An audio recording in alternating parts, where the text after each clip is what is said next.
I can't believe this is happening. This is incredibly dystopian. I'm actually pretty worried about it. I'm pretty worried about it spreading. I'm gonna go through it one more time. So y'all gonna hear me go back and forth reading this. Girl, Germany, I don't even, man, I don't even want to talk about Germany. Germany is some messed up stuff. That's messed up. I don't like it. Ladies and gentlemen of the Department of Corrections, I sit before you today with a profound sense of urgency, and a deep conviction in the importance of protecting the dignity, privacy, safety, and well-being of every female person within our correctional system. Recent dis- What's up, Angel? Oh yeah, for educational purposes only. This is thank you. I had my I don't know where all of this drywall is coming from. I don't know if it's the ceiling is fine. I had my suit on earlier, but it was like I couldn't breathe and I was like sweating and like now the armpit parts are like super wet. So I was like, ah. What's up, Udra? What's up, Liz? To make a long story short, Germany decriminalized CSA material, and so we're gonna deal with that after I deal with this. But yeah, like it's a long story. They decriminalized PDF file behavior. How long until the Zoom call? Will anyone like Christy or Nate join? I'm hoping. Nate hasn't asked me for the link. I sent everything to Christy. I don't know because like Christy does have kids, and then like right about now they should be getting out of school. So it's a so and so. And then Nate's live right now, so I'm not entirely sure that he would be able to.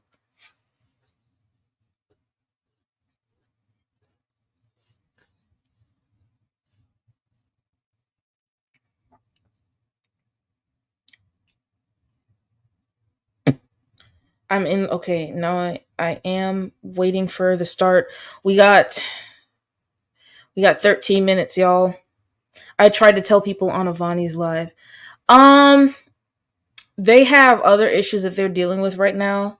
So like whatever happens happens. I just need but I what I do need is like for especially women to be present. Everybody needs to be present, but especially women.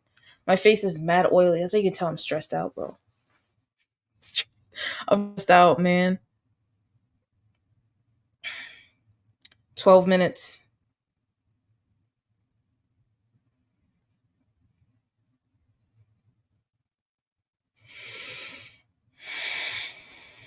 I don't generally.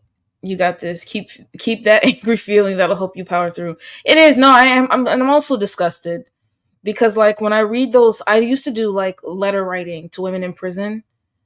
You look amazing. You're glowing. Besides the nerves, which we totally get.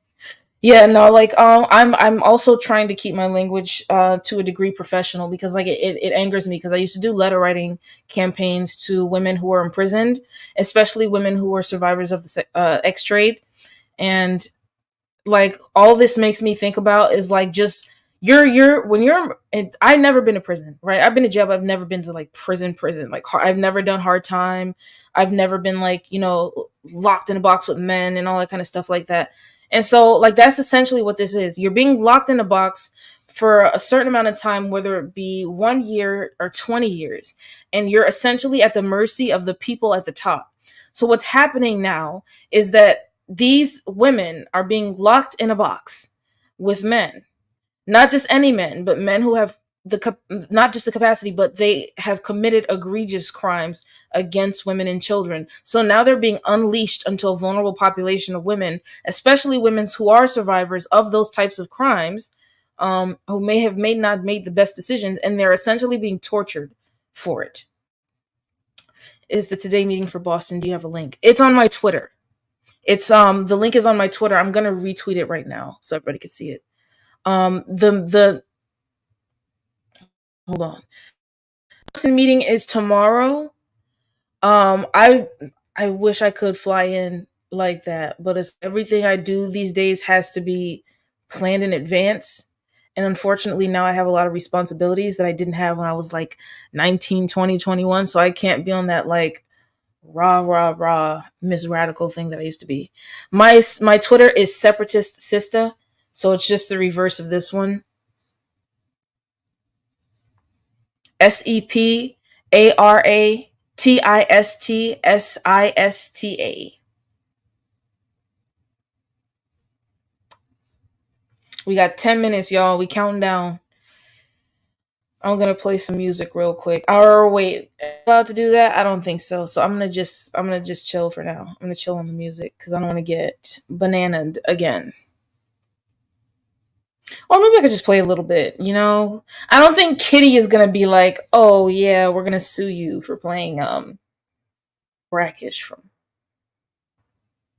You know, I want to play Spit instead, but I don't think that's appropriate for this.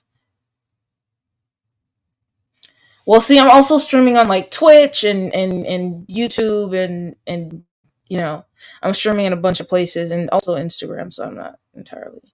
I'm gonna pause on Instagram for a minute. I know what to do.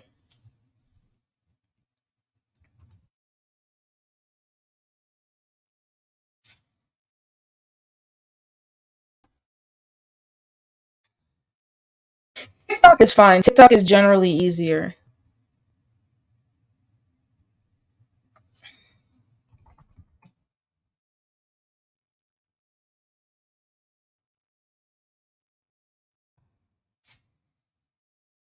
Well, it's not easier because like the language is censored. So the trade off is that you can listen to the music, but you can't say certain stuff. I don't know why, man.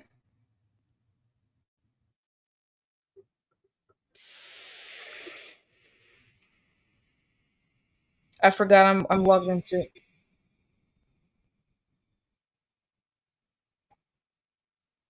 I need to log into my YouTube Premium.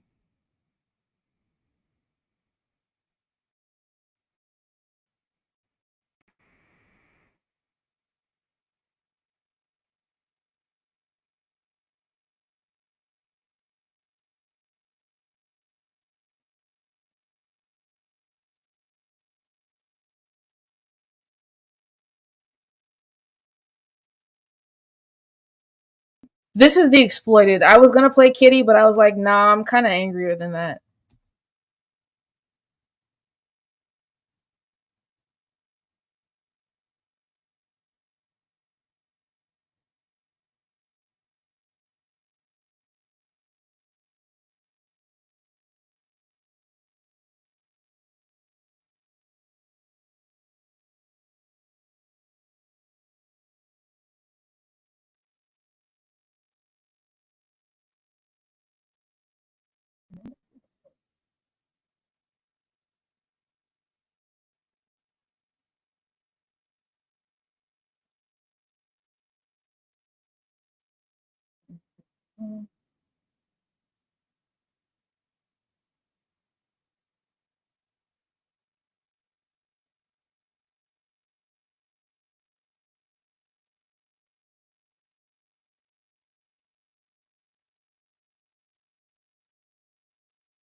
Thank you, Angel. We got 6 minutes.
All right, I think that's sufficient. All right, we got 2 minutes, y'all. 2 minutes, and then this Zoom is gonna be live. I think I'm pumped enough. Now I'm getting pumped doing laundry. No, yeah, this is my pregame playlist. So like every morning when I wake up before I get my day started, I go at like these are the songs that I have on there. It's like a lot of Municipal Waste and like Battle Beast, The Exploited, Reagan Youth, like just really OTEP high energy type stuff. So, the cartwheels are sending me.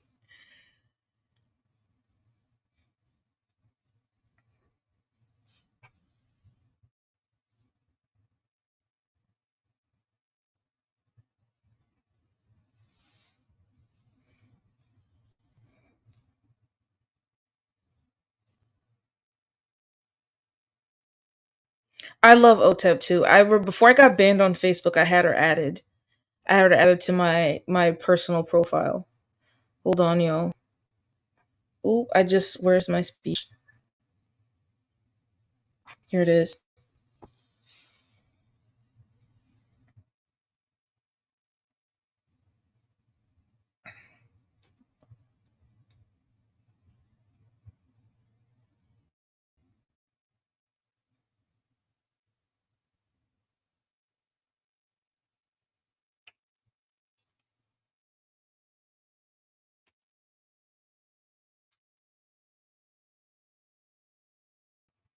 All right, 3 o'clock.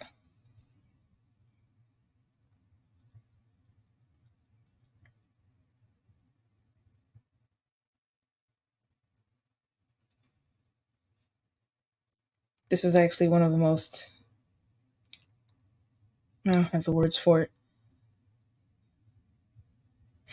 He's probably yeah already. All right. I don't know why. I don't know why this is. Hold on. Testing, testing, testing. You can't hear your voice on a different microphone. Okay, yeah. Testing, testing, testing. All right, perfect.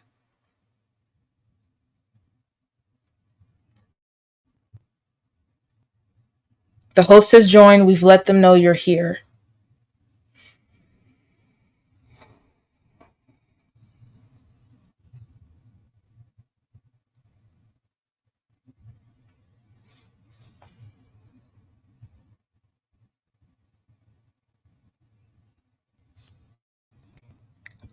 It's connecting.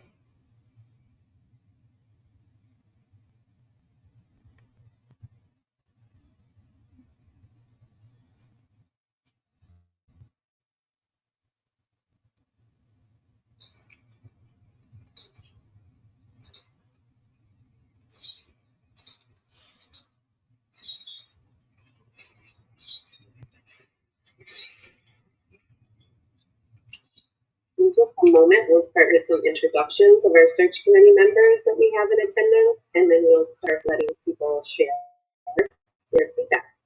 So let's give it about one more minute for folks to get in. Thank you.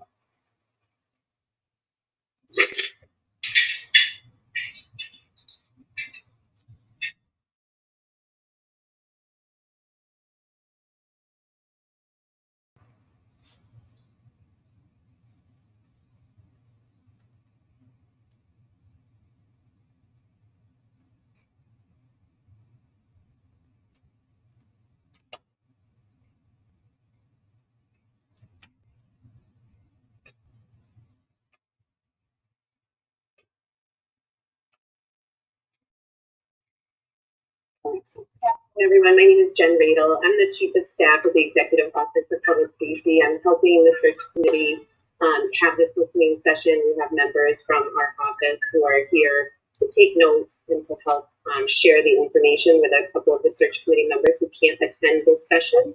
So before we get started, I did want to welcome everyone, and on behalf of the Healy Driscoll administration and Secretary, I just want to thank you for taking this time out of your busy days to be here and share some of your feedback with us. With the public listening session, we never know how many people to expect, so we will go through the introductions of the search committee members, and then if you would like to speak, I'd ask if you can raise your hand, and we'll go through those in order of raising, and that's how we'll kind of work through the time that we have here today. We do ask everyone to help answer the question of what qualities are important to you in the next DOC commissioner, and we would like to ask everyone to stay focused on that topic for this time that we have dedicated. So with that said, I'm going to turn it over to our members of our search committee and have them introduce themselves, and then we will start going for the hands that are up to have people speak. We will ask, we do have a pretty good turnout today, so probably try to keep everyone to about 3 to 4 minutes max, just so everyone can get an opportunity to speak. An email address set up that will be shared. It has been posted, our legislative email address, in case you would like to send written feedback. If we welcome that, and that all will be shared with the search committee members. We also have a survey, monkey survey, that people can take if you prefer to share feedback that way. And so you'll see that that's popping into the chat right now. If you have any questions at the end, we'll of how to get in touch with us, we'll post those again.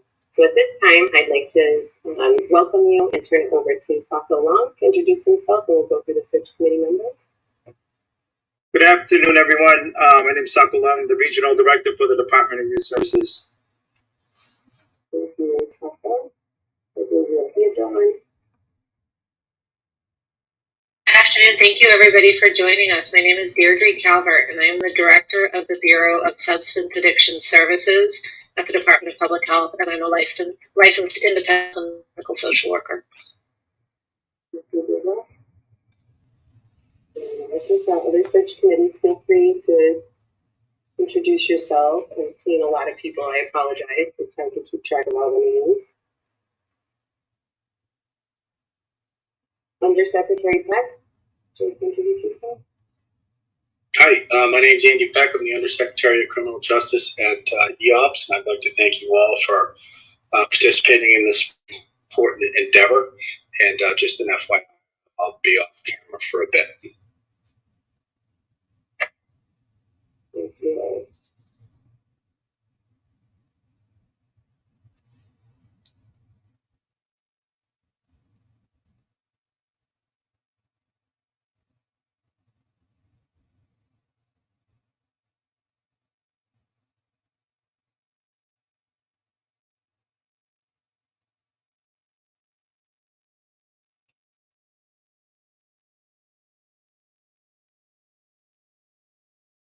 My co-host, if you can help me, do we have any hands up for folks that do want to start sharing their feedback?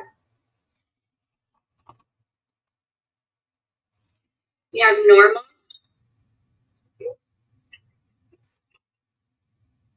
Go ahead, Norma, if you can unmute. Hi, I'm Norma Wassel, and I'm a licensed social worker. I have been director of the Social Service Advocates for the Committee for Public Counsel or Public Defender Division for 14 years before retired. And for the past 2.5 years, continue to work independently as a social worker for defense teams. And that requires me to work in many Department of Corrections facilities.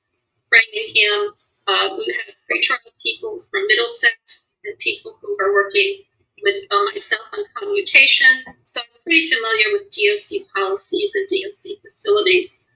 In terms of qualifications, I would like the new commissioner to take responsibility for the incredible opportunity at this point in time and to honor the actual mission of DOC, which is to help with successful reentry. And that's definitely part of the mission, the primary mission. It's on the website at the your state website. My concern is that the commissioner coming in has really a really good view of reform of what's needed. Our population is going down, there's lack of programming, yet the budget is going up.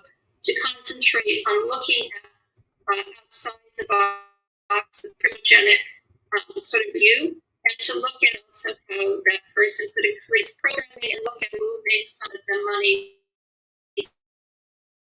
experience units with unions and having a real commitment and the quality of courage to really look at the opportunity and make some significant reform changes. I'm working with personnel who may have varying opinions about what the prison should be like, but a real commitment to re-entry and coming in with that agenda given the unique time that Massachusetts has. Thanks so much for your work you're doing, and I hope that you are selecting a candidate with those qualifications. Yes.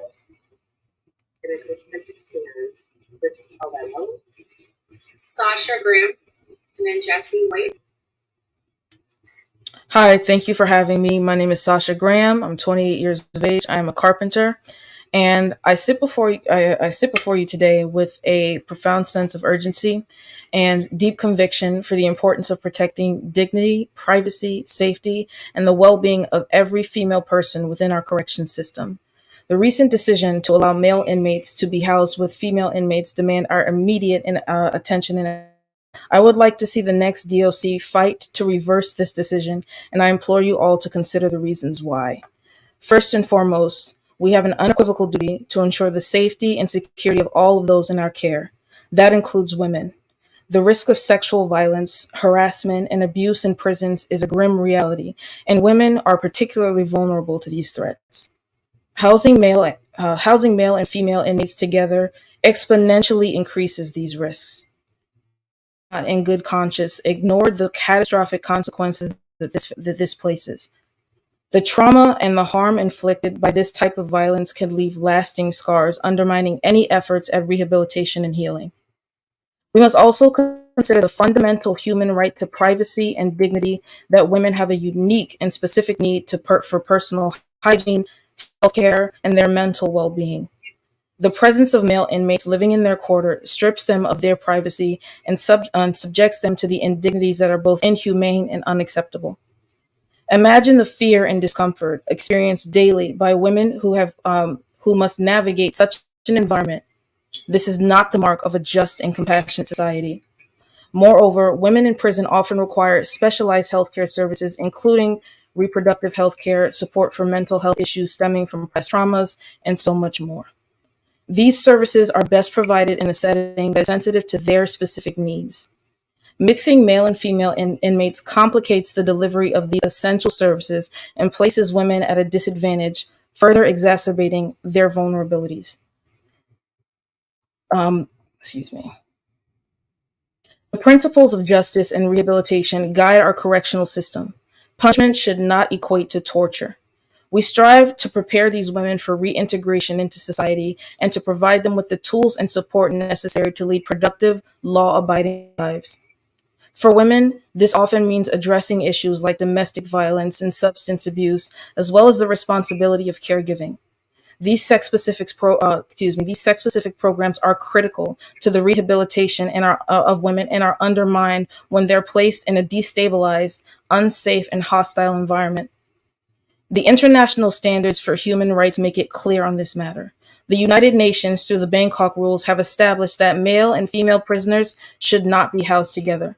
This isn't merely a recommendation. It's a call to uphold the dignity, respect, and human rights of women in our correctional system. By reversing the decision to house inmates with female inmates, we align ourselves with the globally recognized standards and demonstrate our commitment to justice and human rights. The decision to allow males in female prisons is a grave misstep and endangers the safety, dignity, and rehabilitation of female inmates. The DOC has a moral and ethical obligation to correct this course. Let's act with courage and conviction to protect the vulnerable and uphold human rights.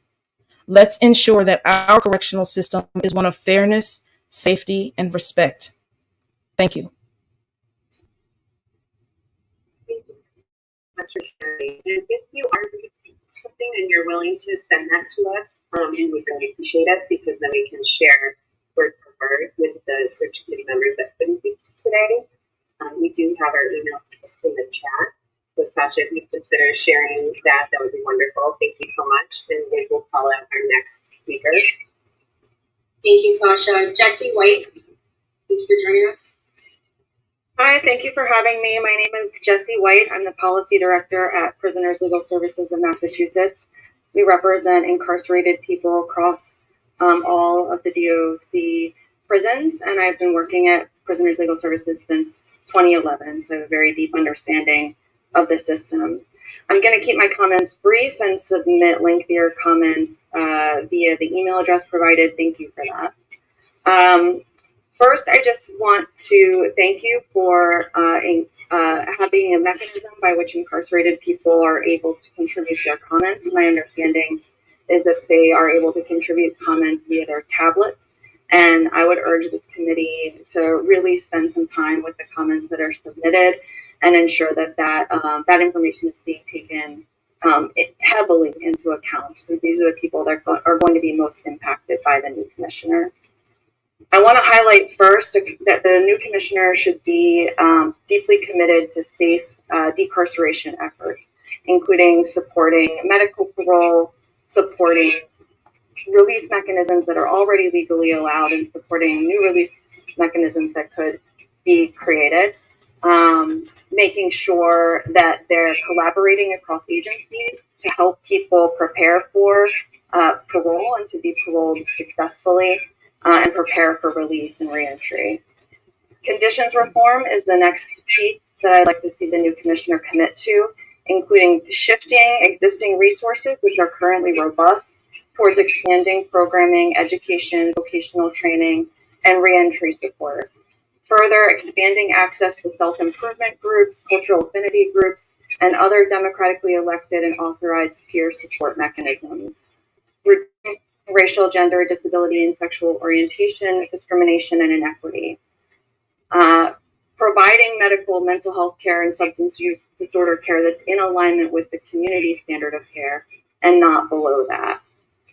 Ending the use of solitary confinement, segregated confinement in all of its potential forms, no matter how it's labeled, and maximizing meaningful out-of-cell time across security levels out of restraints, and addressing conditions of confinement and staff impunity that lead to excessive use of force, harassment, and other forms of violence.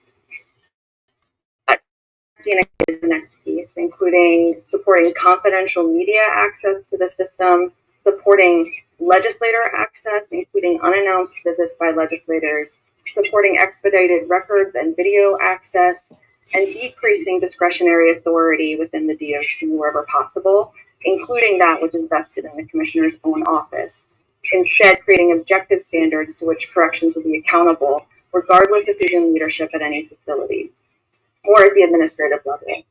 And then finally, and probably most importantly, collaboration and connection with incarcerated people, including maximizing access to community connections, telephone calls, email and visitation, familiarity and commitment to restorative and transformative justice principles, support for confidential email communications between incarcerated people and their attorneys, legal advocates, and legislators, reducing privatization and exploitation, and working alongside incarcerated people to identify the most important problems and to identify solutions to those problems. Finally, I want to note on the issue of transgender women in women's facilities. To my understanding, there are no men in Framingham. There are only women incarcerated there. And unfortunately, all of the women incarcerated there, whether transgender or cisgender, are subject to horrifying conditions, a lack of safety, a lack of access to appropriate health care. And all of these things could be remedied by a lot of really important executive action by a commissioner that's committed to appropriate reform. Thank you so much for your time, and I will save the rest for my written comments. Thank you very much. We appreciate those comments. And I believe Alicia is having those words. Yes, thank you so much. Thank you. My name is Manisha Gelman. I'm the director of the Emerson Prison Initiative. We run a bachelor's degree granting college pathway for people incarcerated at MCI Norfolk. We were at MCI Concord for a number of years and moved to Norfolk last year. I, first of all, also appreciate having space for community comments in this way, and definitely echo a lot of the comments that Jessie from PLS just raised, because those the things that she was outlining definitely affect incarcerated college students as well. I'll also submit written comments, so just keep this very brief. But from the perspective of the Emerson Prison Initiative, we're very interested in having a commissioner that supports education and wants to address some of the many barriers that programs like mine face in being able to offer college access to people who are incarcerated. So there are a number of small daily things that we face that structurally could be addressed through an overall commitment to supporting college and prison, education and prison more broadly, but being able to mainstream that directive to DOC staff at every stage.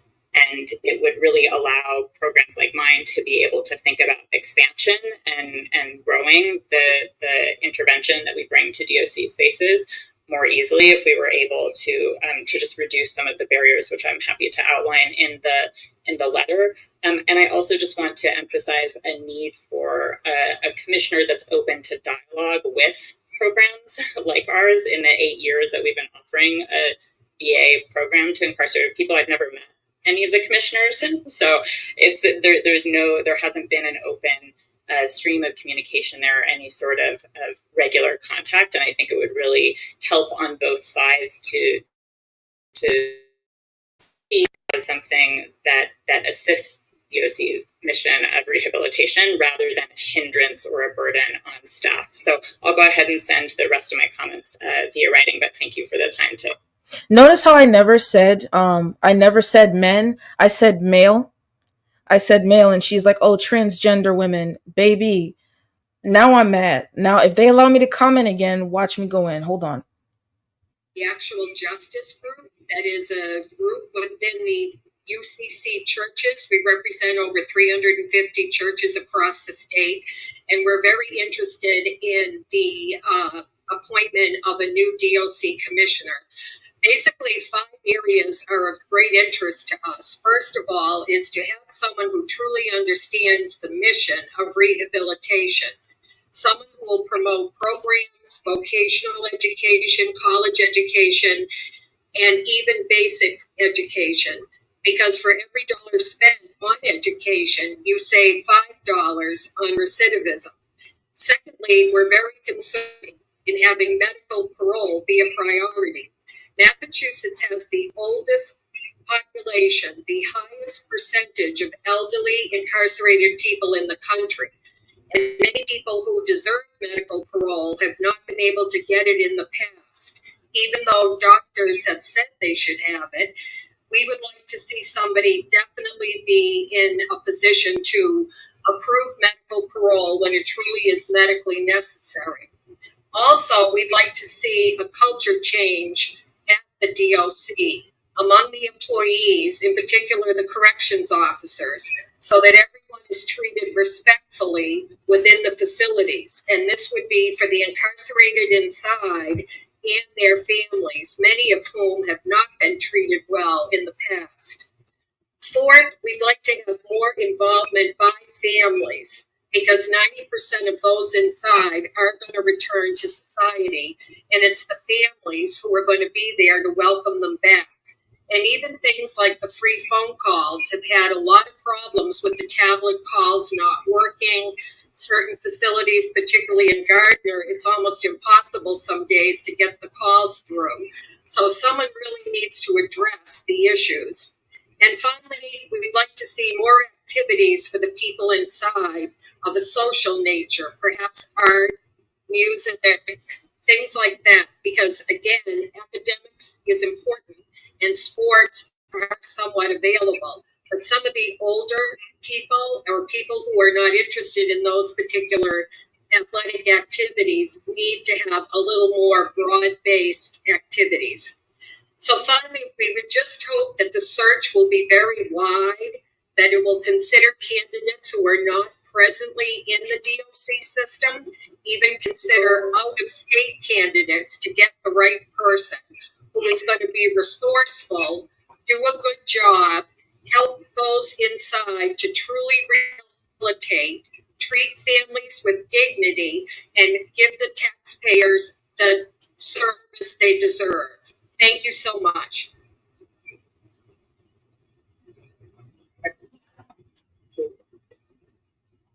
Hey, Mallory, Nora. Good afternoon. My name is Mallory. I'm the co-director of Families for Justice as Healing. Our mission is to end the incarceration of women and girls. We're founded and led by incarcerated and formerly incarcerated women and women with we are deeply invested in the conversation about leadership at the Department of Correction.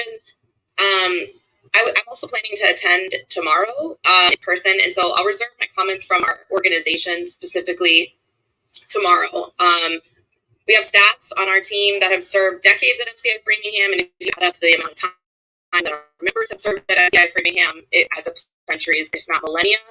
I wanted to note that there's also an opening in the superintendent position at MCI Framingham, which is also really pivotal for the well-being of incarcerated women. But I wanted to focus that for months, women incarcerated at MCI Framingham have been lifting up their needs and demands to the administration and have not gotten a response. So I want to center what they are asking for themselves, and for folks that have been incarcerated, know that in order to be able to come together to say things that you want, it is at great personal risk. Women aren't allowed to sign the same piece of paper. And so for there to be some consensus and conversation organically and intentionally about what people are looking for, it takes a lot of bravery and courage, and it reflects a real and immediate need for change. So I just want to lift up what women themselves are asking for. About 50 plus women have signed their names, and many more wanted to be represented anonymously out of fear of retribution. And then the community organizations kind of came together, and 40 organizations signed on to support what women inside were asking for. So I can send all of this again. It's been sent to members of the administration and to the Criminal Justice Reform Caucus, but I know that folks that are on the hiring committee may not have seen all of these materials yet, so I'm very happy to get them to you. So coming from women themselves, their most important priorities, and they sort of contextualize what's been going on in a longer narrative, which I really hope that you read. But this is what they're asking for. Leadership that will make a clear commitment to operationalizing the following: restoring the bachelor's degree program and implementation of new vocational programs, allowing immediate implementation of self-improvement groups led by women. And I just want to be very clear that women have asked for this repeatedly and have been denied. And so there are self-improvement groups led by men at men's prisons, and women are not afforded this same right. This is of serious importance and needs to be addressed immediately, even before appointment of new leadership. But this is an example of the type of disparities that people are enduring now.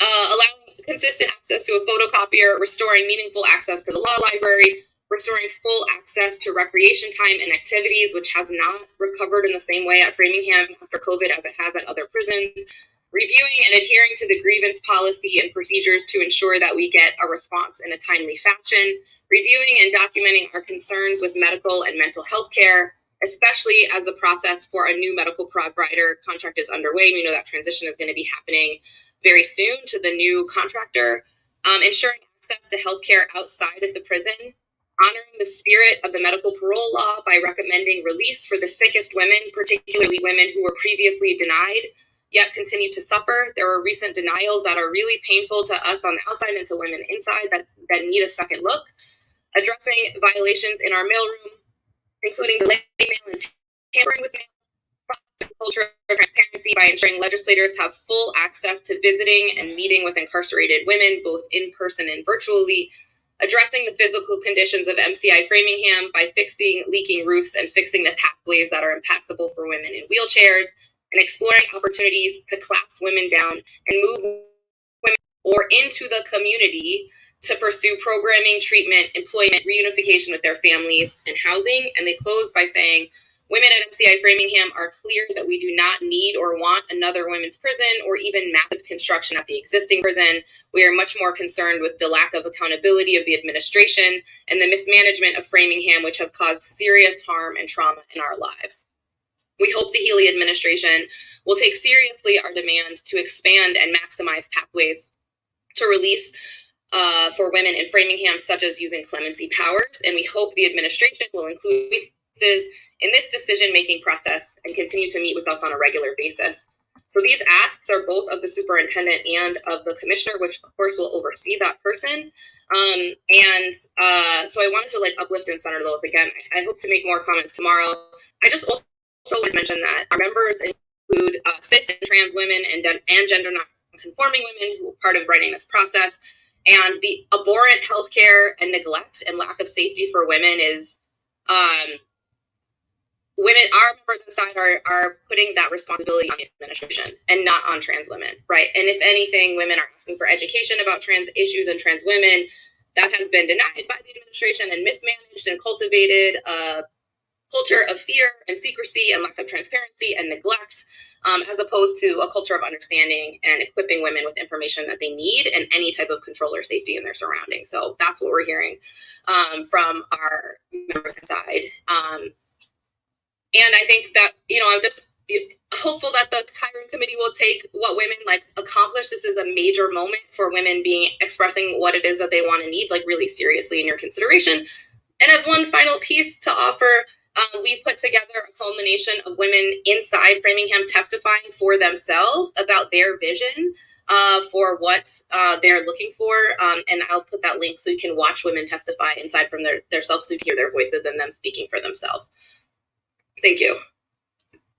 Thank you so much for those comments, Mallory. Thanks for attending today and tomorrow.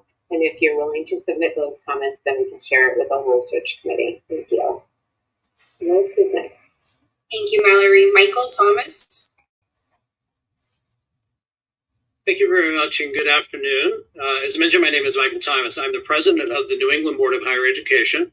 We are a Boston-based organization created by the 6 New England states, by governors and legislators, as well as post-secondary leaders, to support collaboration amongst institutions and even across states.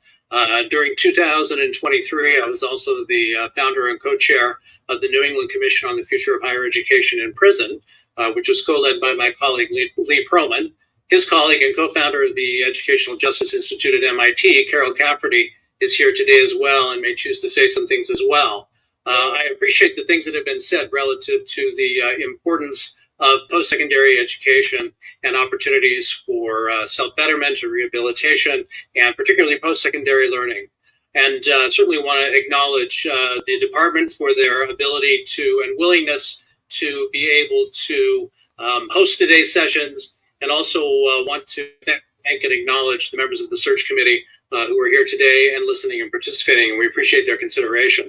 Let me add just a few thoughts relative to the importance of expanding both the quality and the quantity of post-secondary, as well as career and technical education opportunities available to residents. Many of you are familiar with the restoration of Pell Grants on July 1st of 2023.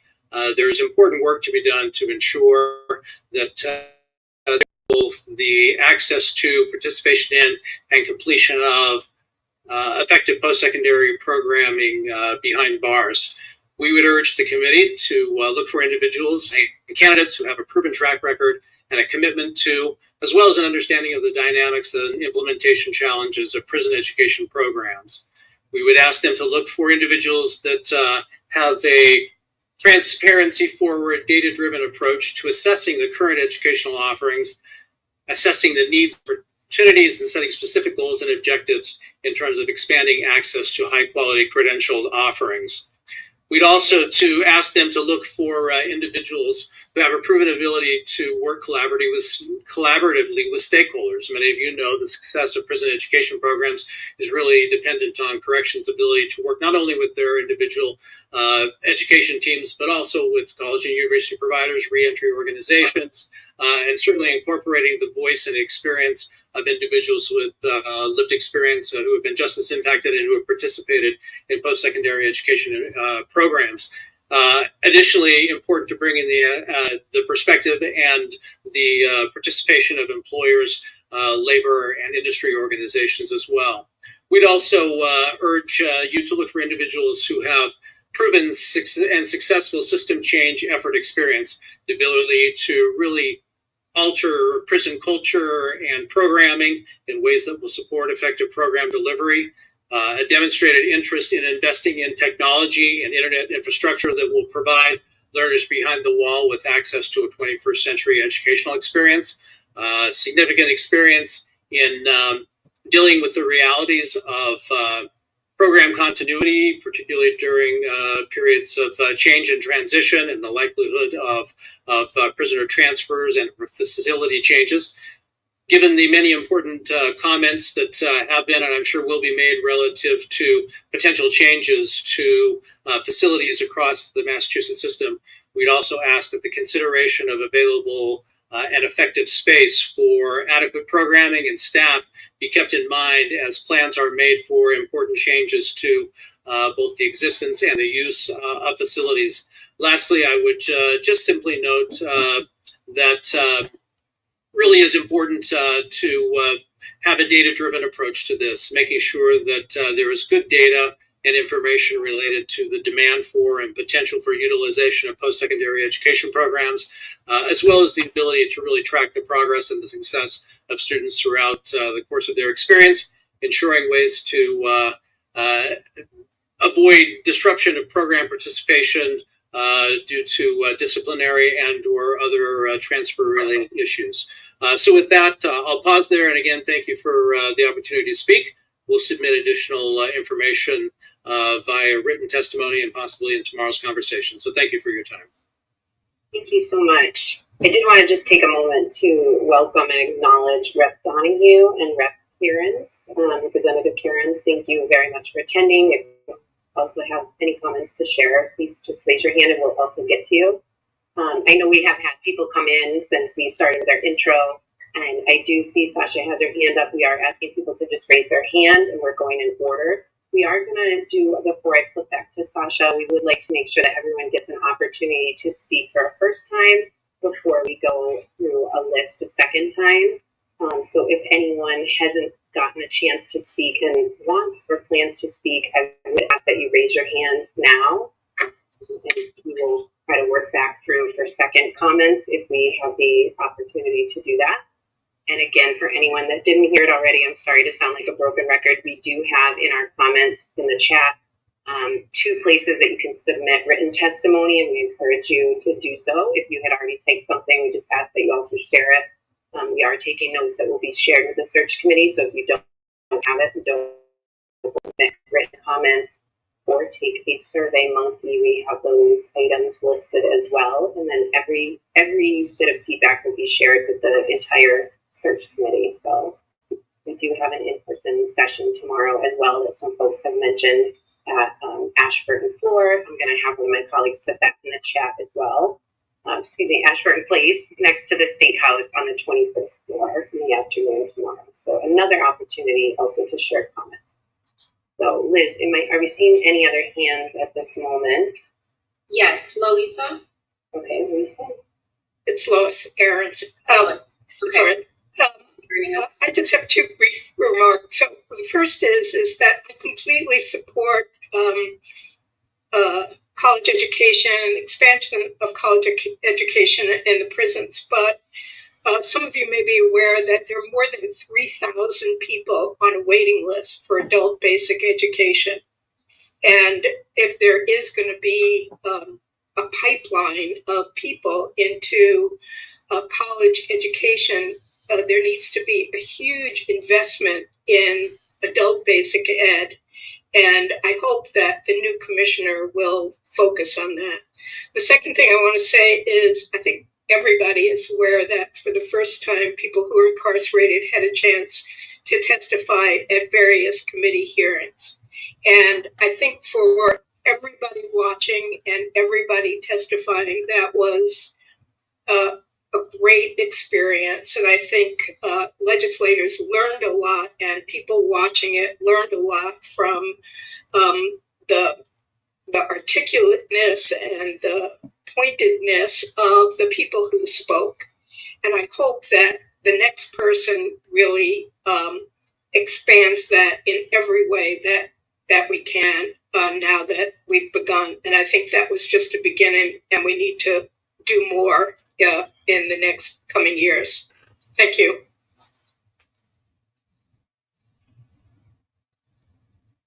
Sorry. Thank you very much for your comments. Appreciate it. And we'll go back to you, Sasha, for a second comment. And again, if anyone wants to speak, please just raise your hand and we'll get to you next. I would like to clarify my position because I do work with incarcerated women all over the East Coast of the U.S. I have letters from women detailing the horrific conditions that they are suffering in mixed-sex spaces in prison. Males should never be housed with females in prison. Gender identity or self-perception is irrelevant. It is internationally considered to be a human rights violation, and it is statistically far more dangerous to distort these accommodations at the expense of women's safety and privacy. Thank you very much, Sasha, for that comment. Anyone else? Don't be shy. We're here to listen.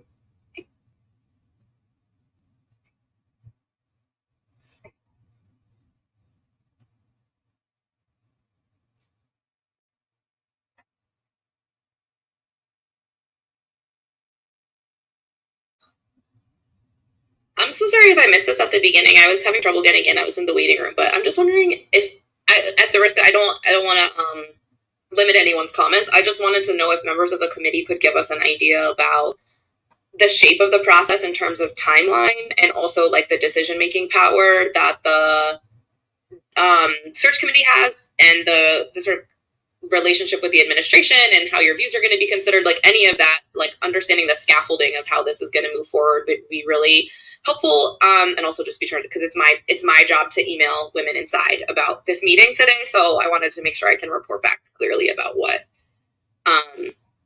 going on with the committee and what we can expect.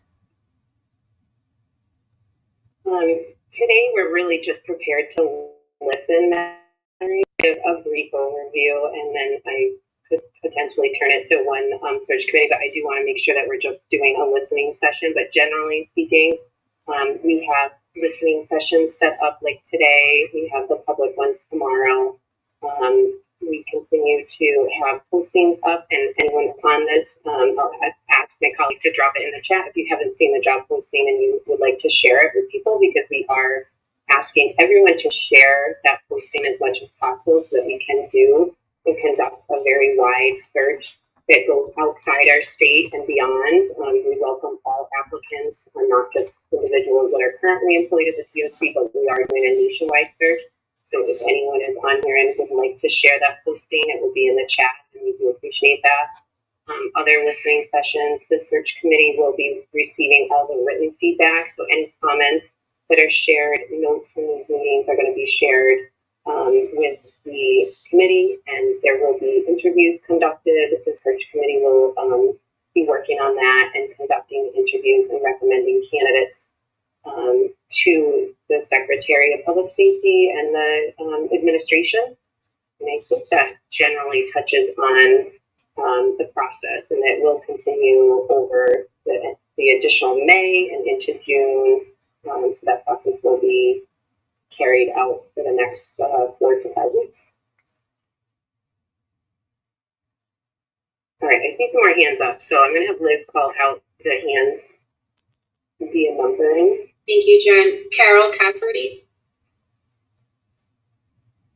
Good afternoon, everyone. It's nice to see you, and I'd like to just thank you very much for providing us the opportunity to share our thoughts with you today, and also commend you with the committee that you've put together for the search for the new commissioner. I think it's really wonderful that you have so many people from diverse backgrounds that are really not focused on security as much as they are as rehabilitation.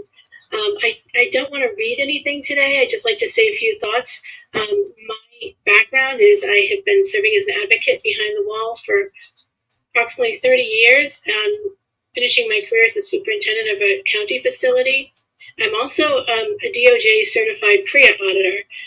So I would love to just kind of give my feedback a little bit on the issue about women. But real quickly, my thoughts are with regard to what qualities you might want to look for in the next leader of the DOC would be to find somebody who has the courage to shift the paradigm in Massachusetts from punishment to rehabilitation and restoration. It's a daunting task, and it's not for the weak of heart to do, but it can be done. If we look at a model like the Maine Department of Corrections, where they did this overhaul with the Maine model of corrections, where they rehumanized the facilities and really had respect as the determinant factor. It really has done just tremendous work, and they've done tremendous work, and now they're a national model.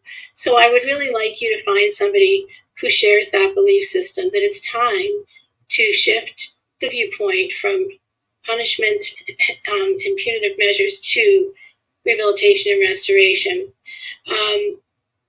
Respect goes a long way. The other thing I'd like to say goes hand in hand with this is that I think you should find somebody has a proven track record of being progressive with regard to correctional reform. Not somebody who says that they're going to do a lot of things, that they've never actually tried it yet, but somebody who has actually designed and implemented some similar reforms. Find somebody who actually has some examples of what they've done, it would be great. I also think that person should have a holistic approach to rehabilitation and reentry. Substance use disorder, mental health issues, and education are all really pivotal elements that I believe should be the cornerstone of all classification decisions, starting with the initial classification. Rather than, the risk needs assessment based on security level, that certainly is an important factor. However, looking at the full complement of services that might be needed for the person to successfully re-enter the community is equally, if not more important. My third point is I would like a progressive leader that values education. And I say this because the Rand Corporation had done a study they said that the more post-secondary education the person has, the less likely they are to recidivate, and it can be up to a 43% reduction in recidivism if they're exposed to post-secondary education or career and technical education.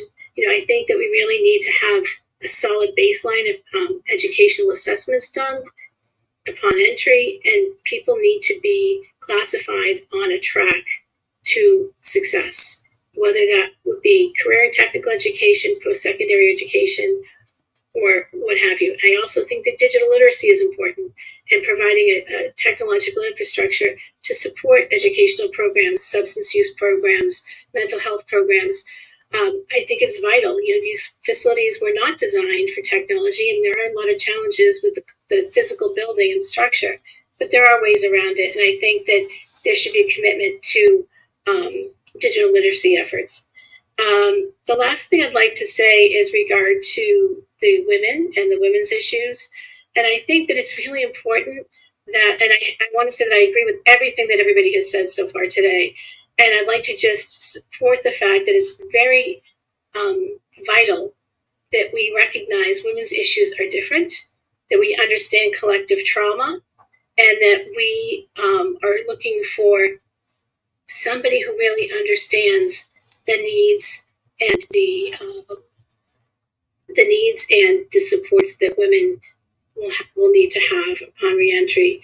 I've worked in an environment before where we've had a significantly disproportionate amount of male residents as opposed to female residents, and I can tell you from personal experience, the women constantly got the short end of the stick because of policies that I don't necessarily disagree with, such as out of sight and sound.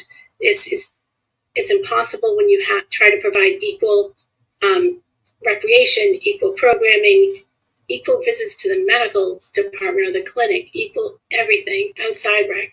It's very difficult. So I highly suggest that we don't go down that road.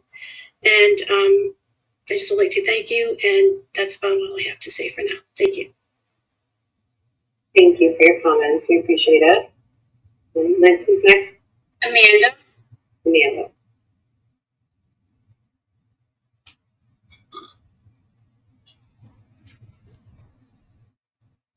Amanda, if you're speaking, you're still muted, and I know you're calling it from your phone.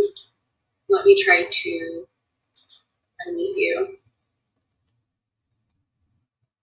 Hello, can you hear me? Yes, we can hear you. Oh, hi, thank you. My name's Amanda. I am from Scotland, so I hope you can understand what I'm saying. I have quite a broad accent. I came here just to give a little insight, and thank you for your time. I'm in Scotland, and I was incarcerated with two men. It was a female wing that was in a male prison, so there were only 50 women there, but 2 of them were men. Now, I'm a married woman with 4 children, and for the very first time in my life, I had to have a contraceptive coil fitted, because when you're locked up with men and you have no chance of escape, there is a risk there that you can be raped. There's also a risk you can be impregnated, and then there's also the question of abortion if that was to happen. So I just to remind everyone that the women that are in prison are obviously very different from yourselves. I'm just going to assume that none of you have been in prison, and so it's very different on the other side of the door. And most of these women have been through a hell of a lot of domestic violence, sexual abuse, not always just from a partner. It could be from a father, a brother, but they are statistically higher to have already been traumatised at the hands of men. And to put us in a position where we have to be locked up with these men, it's just really, really cruel. It's really not a trauma-informed approach, and I totally agree with the women who say that the prison should be more about rehabilitation, because that's the reason we go to prison, right? The punishment is the loss of our liberty. It's not to be punished or traumatised further, and women aren't really going to be able to be rehabilitated properly when they're constantly 24/7, you know, maybe reliving that trauma. Just the presence of a man, you know, is enough to make women feel very uncomfortable, to not want to take part in exercise, to not want to take part in outside of their cell, or maybe not want to take part in the education systems that you are trying to make, which I wholeheartedly agree with. There are some places that I would just avoid and stay in my cell because I didn't want to be there. So I just hope that everybody would, you know, please keep speaking to the women who have been in prison, and please just really, really think about it. And thank you so much for letting me speak. Thank you very much, Amanda, for sharing your comments and experience. We appreciate you joining us today. Liz, what's next? Jesse? Hi, apologies. I don't want to waste more time, but I just wanted to suggest that the mechanism by which incarcerated people can currently submit their thoughts is via their tablets, and it's extremely helpful, and people are very grateful that you all have made that happen, so thank you. And I wanted to suggest that for some folks, providing written testimonies or written thoughts can be challenging. So I might recommend, to the extent you're able, attempting to do some listening sessions inside of some of the prisons, so that you can hear from people directly and maybe have more of a conversation with folks about what's needed.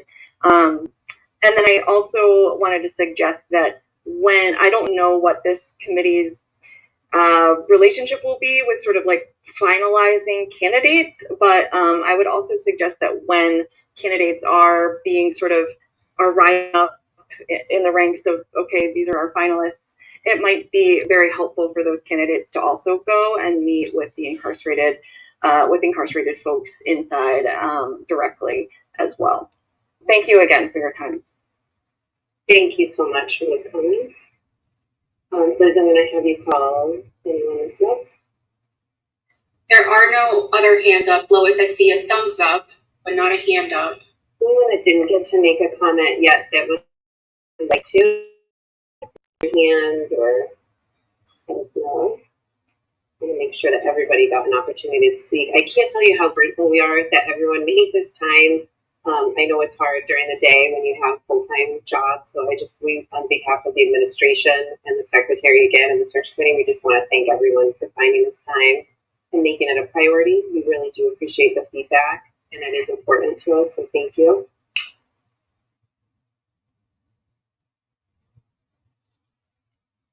We're just, again, calling people's attention to the chat. We do have the job description in there. If you want to post it, we have tried to share it with as many professional organizations as possible. If you have a professional organization that you would like to share it with, please don't hesitate to. We also have Jean August. I'm going to start the campaign shortly after. The Zoom is about to end. I do, however, need still all hands on deck because we are getting pushback already. So let me, it's about 7 more minutes. I'm probably going to leave before then, but I'm glad Amanda could join us. We do need more people providing more comprehensive arguments, and we do need them contacting the DOC so that we can get these males out of female prisons. Really get it out there. We are going to be posting on our social media accounts. We've asked some of our other secretariats to post and share on their social media accounts. And even if you're an organization and you're willing to share it, I think it really does help get the word out there and show that we are trying to really get people to apply and to consider looking at it if that's the field of work that they've been in. So again, thank anyone for helping us with that part of the mission. We're just about done. We're going to stay on till 4 o'clock. So if you've gotten to speak, you can feel free to log off. We are going to stay on till 4. We do have our in-person public listening. Okay, so yeah, they said that they were just about done.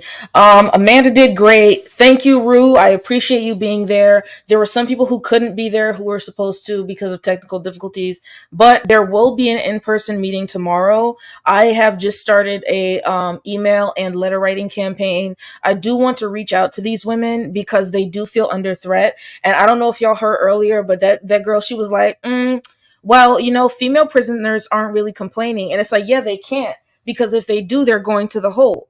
Like, and she really tried to play it like, oh, trans women. I was like, damn well that's not what I said. That's not what I said. I said males and females. And that's what they do. They play on, oh, okay.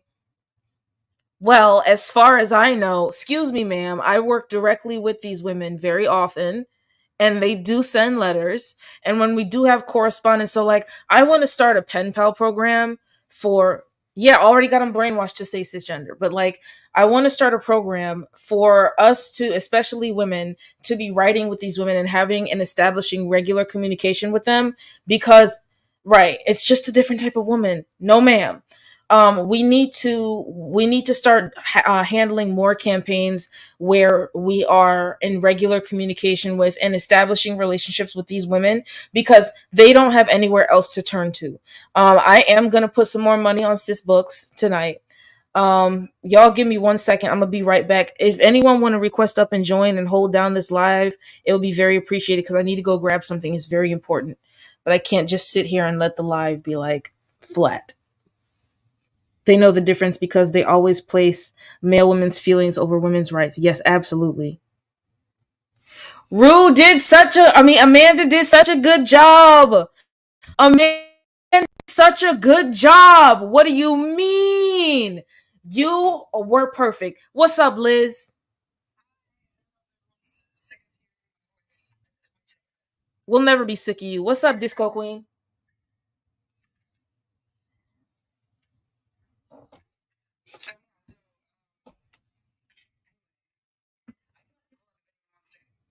You have Supermod, right? Good, good. All right. All right. I'll be right back. Let me go handle something, y'all.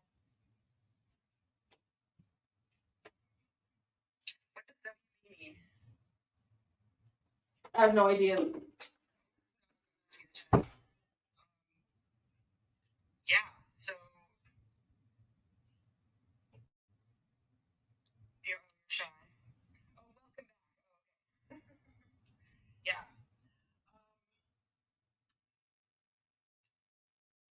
So, goodness. I don't know what to say now.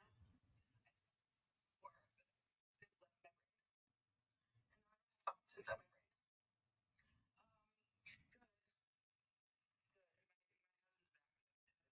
and like it's having to like wait on him. It sucks, but it's fine, I guess.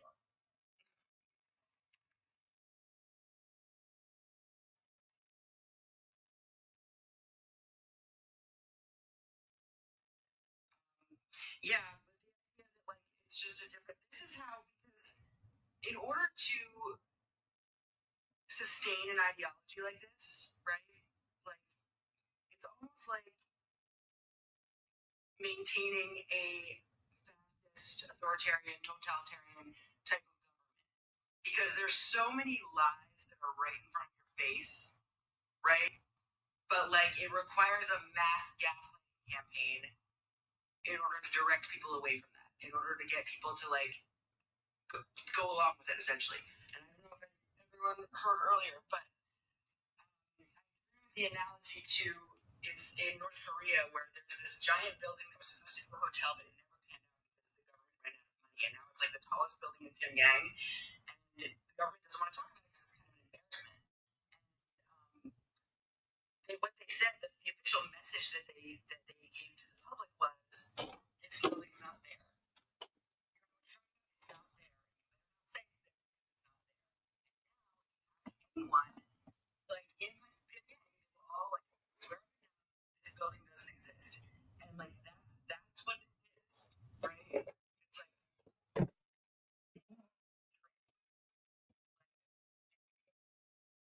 what's your trouble? Okay. Woo! Yeah, that was rough. But we did it. We did it, y'all. I was worried over nothing. They do need to read 1984. There was like 30 people in there. I was worried about nothing. Yeah.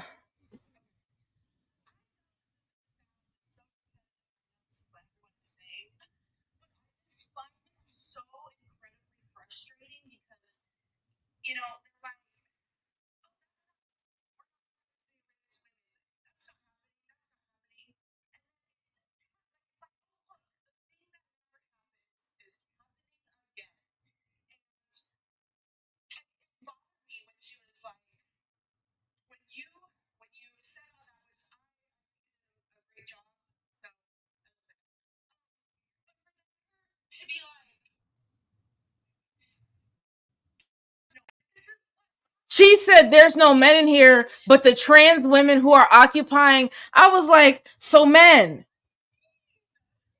So men then. She was like, there's no, as far as I know, there's no men but the trans women.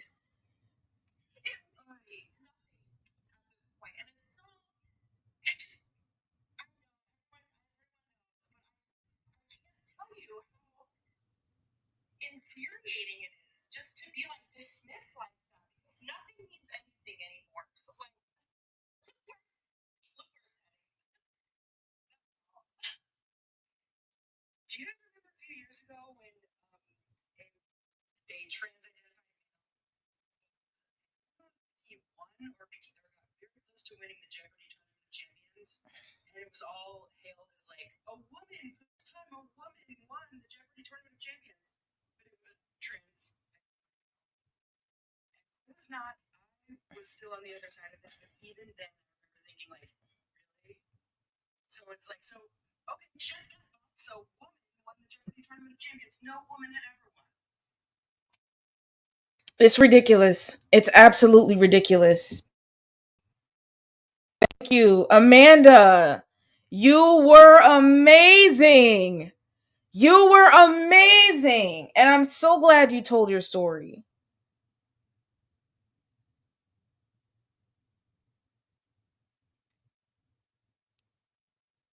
I'm so sorry for the YouTubers that someone just went offline. I'm so sorry for the YouTubers. I haven't been paying much attention. I'm literally streaming on every platform. So I was like, listen, let's get the message out there, period. Even on a Wednesday, I think we did pretty good. I'm glad that you said what you said. And then I like that little snarky remark that she said. And she was like, well, I actually work with these women. I'm like, so do I. What does that even mean? I work with women in prisons all the time when we do like post release assistance in housing. What are you talking about? They're writing letters about how they're scared to speak out because they're going to be punished for it. And you want to act like that's not happening? Ma'am. Ma'am. Let's not do that. Right. Well, they created an environment here where women are scared to speak out, so they don't. And they look around and say, see, everything's great. Yeah, they don't have an issue with this. The women who are behind bars don't have an issue with this. Yes, they do. They're afraid to say anything. That's really my revelation with like not speaking, going from not speaking about this, even though that's how I felt, to being very like outspoken was because I was like, this is what is happening. This is what they want. It's for people who feel differently to not speak out about it, and then that perpetuates it. Yeah, because they take our silence as like us agreeing with it. So we don't say anything. Well, okay, you must be fine with it then, baby. No, the time for that is over with.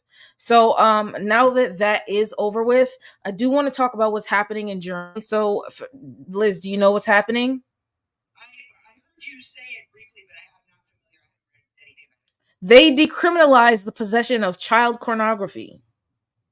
Right. So what was their justification? So I'm going to actually read it out to everybody really quickly because this was done again under the cover of night. Under the cover of night where nobody can oppose it. And I'm shocked and disgusted. But this is how it always happens. So, okay.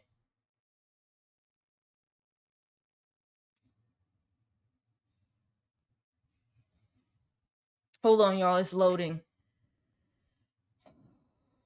I was worried over nothing. It was like 30 people in there. It was like 30, maybe 40 people. And I was like, I'm so nervous. Like I was going before Congress or something, or the Supreme Court. My internet's taking a while, y'all. That's what I get for being in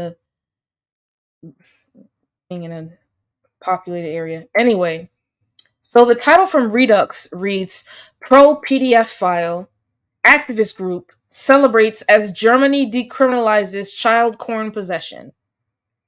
And so it reads Germany's parliament, Bundestag, has received the votes necessary. I'm still learning German. It's terrible. Has received the votes necessary to remove a section of the criminal code which made the possession of child essay material a felony crime. Once the bill passed last Thursday comes into effect, the minimum sentence for the possession of child porn will be reduced to the offense as a downgraded misdemeanor. According to the Bundestag, the bill stipulates that the possession and acquisition should be punishable with a minimum penalty of 3 months imprisonment, and the distribution with the minimum penalty of 6 months imprisonment. And in the regulated section of 184B of the Criminal Code are therefore classified as misdemeanors and not crimes. Crimes, though, right? Just misdemeanor crimes. Yes, but you hold on, Supermom. Yes, but you no longer serve prison terms for them. You go to jail, but not prison. What's up, Supermom?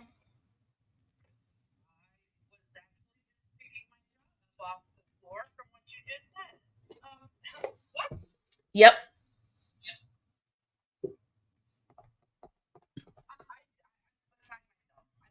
What to say? That I mean, I thought the U.S. pushed some things with the whole gender ideology, and now we're going, oh my goodness, it's literally one thing after the next, and there's not even enough time for us to combat the first problem, but they're pushing through the second, third, and fourth thing. Yep. By the time we got whiplash, we've all got whiplash. By the time we be like, wait a minute, what's that? They smack us in the back of the head with something else.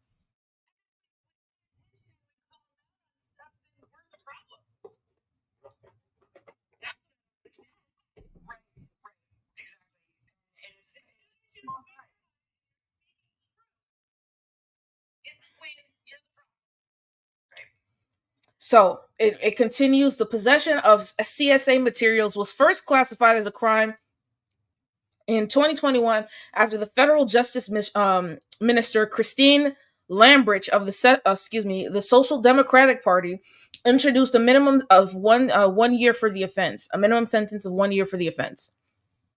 The move classified the act as a felony, which remained for 3 years until the most recent downgrade. So it didn't even have the chance to have severe punishments until very recently. I'm talking about Germany, and I just got flagged for U.S. elections.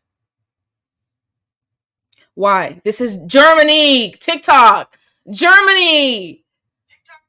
Germany. Oh my God. I'm getting whopped left and right. Anyway, responding to the passage of the bill, the German Children's Aid and the Permanent Children's Representation, I'm not even attempting to say that, Rainer Becker pointed out that Germany could violate the European Union classified pornographic media as a criminal offense with the change to the law.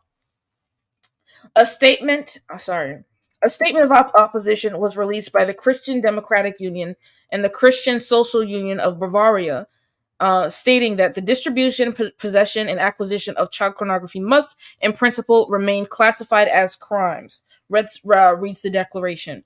Even in the increase of penalty range, Section 184B in the Criminal Code has led to practical problems in certain cases as a blanket reduction of the penalty range, which is the wrong solution. I heavily agree. A change should be limited to the problem cases and solve them effectively. Meaning, like, if kids send pictures of themselves to each other, which, I mean, I agree and disagree, because like boys do be sending pictures of young girls, and they make AI photos of young girls, and it causes them to like harm themselves, or it affects their self-esteem, or it affects their like well-being, their quality of life. So like I do think that should be punishable. But like this whole reducing all of it to like a misdemeanor is disgusting to me. Scientific findings show that if the penalty framework shifts downwards, the penalties imposed in practice will also tend to be lower. So, the rationale behind the downgrading of the crime to a misdemeanor included the consideration for parents, and the teachers of children who download the content in order to inform law enforcement, which is fine. But like at the same time, you're saying that, okay, well, it's all going to be a misdemeanor and not in these particular cases. The legislation continues. A downgrade to a misdemeanor is urgently required in order to be able to respond appropriately and with the necessary flexibility of the large portion of juvenile offenders. Here, too, perpetrators generally do not act in order to be actually aroused by a child, or child pornographic content, but rather to drive the typical adolescent stage of development, such as naivety, curiosity, and thirst for adventure, and the desire to impress. However, despite acknowledging such circumstances, the bill has not made certain exceptions, but rather a downgrade to the entirety of the possession of child pornography altogether, a fact that has not gone unnoticed by pro-PDF file campaigners. The move has already been praised by a notorious German PDF file activist group known as Krum 13, or simply K13. The activist group has been described a self-help organization for P3DO sexuals. So they're now trying to legitimize this as a sexuality, as an orientation. In a blog post written by its founder dated May 17th, K13 laments that no politician in all factions apologized to the thousands upon thousands of those who fell victim. You're not a victim! You're not a victim because you decided that you wanted to look at unclothed children. You should be in prison. You should be punished for that. That's not normal behavior, and it should never be considered acceptable. To the 2021 law, which made the possession of child essay material a felony. It should be a felony. It should be a felony everywhere. I'm not even going to read that. That's disgusting. K13 further advises all visitors to their site to have any relevant defense lawyers to submit applications for stays of proceedings on behalf of the clients of ingoing. So basically, people who are going to court to serve sentences for prior offenses are now going to start to say like, hey, no, wait, it's a misdemeanor now. And they're going to get out of that, having already victimized children. The notorious group was funded by Dieter Ginsing, who has repeatedly been charged with the possession of child pornography.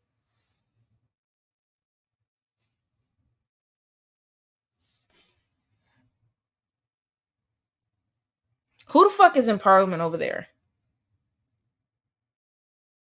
In 1996, Ginseng was sentenced to 18 months, for which he served 1 year in prison on charges related to operating mail-order child porn from a service from a van.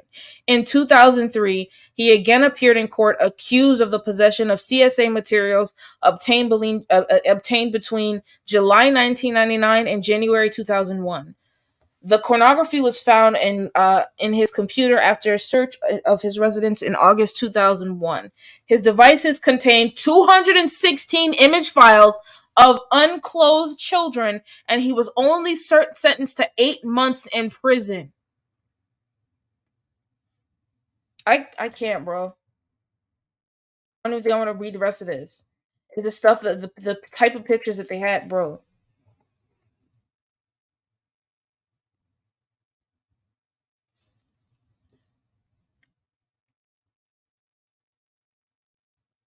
What do we even do? What do we even do?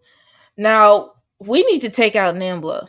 I'm not even kidding. Like, we have to find a way to get NAMBLA dissolved. We have to get their recognition removed. I don't believe in a such thing as non-offending PDF files. I think it's only a matter of time.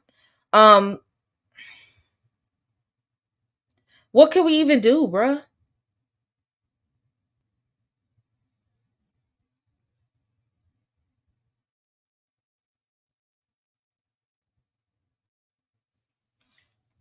Yeah, they wanted to protect quote unquote parents, I'm sorry, parents, teachers, and children, but it's like, without knowing or being asked.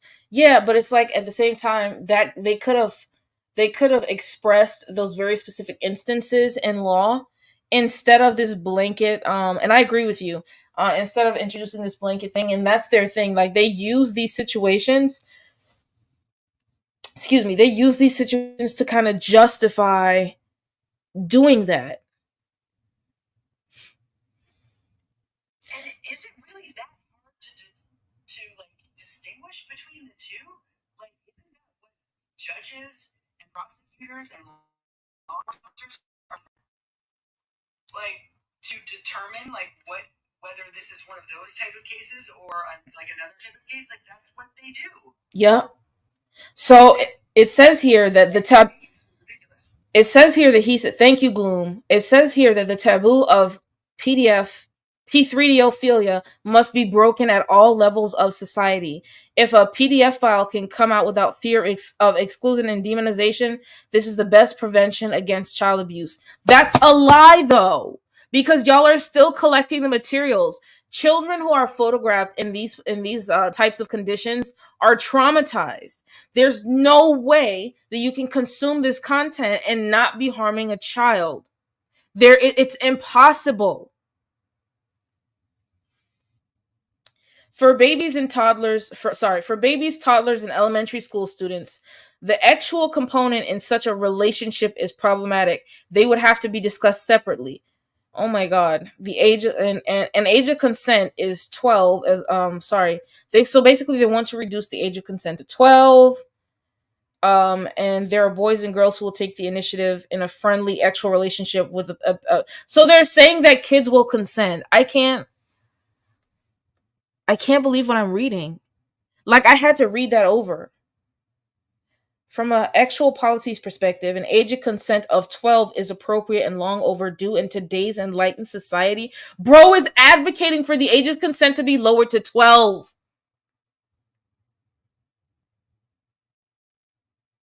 Bro, can somebody get Christy, get Envy, get everybody. Get everybody, get Cutie Pie, get everybody, please. Somebody go get them. Get them. Go get them.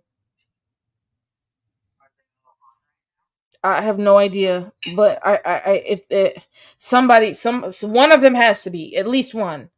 So do you think to me I feel like this is partially the result of things like these violent runs with violent links Yes. being normalized and people saying like don't shame that, and even if it's violent, even if it's like I mean does direct physical harm to women, it's women who bear the brunt of that. This normalization of that, I feel like really paved the way for people to say, well, you know, don't shame that, but also don't shame people like kids either. I didn't see Christy. The trans movement now well, I identify as an XYZ age, or I am this, that, and the third. What? Like that's what I'm afraid of. Oh, let me not. Hold on. Let me get the other one. Let me get the other image. Let me get the censored image, bro. This is kind of devastating. I'm not gonna lie. Like it's and I kind of it's hitting me now, but I do feel like the demotivation of the demotivation of like having seen this bullshit. I can't even bother to be censored anymore, bro. I can't even bother to censor it.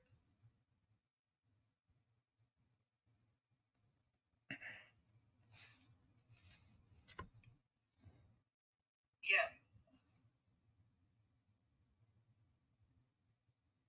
Right. Well, that's part of the customer for life. Meloria, I think is, I'm saying your name right. That's a customer for life as far as the Meloria. Meloria.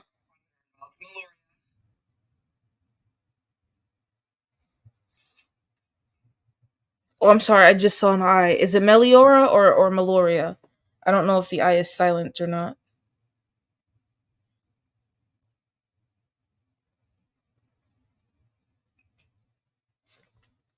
Bro, this is devastating. I'm not gonna lie, bro.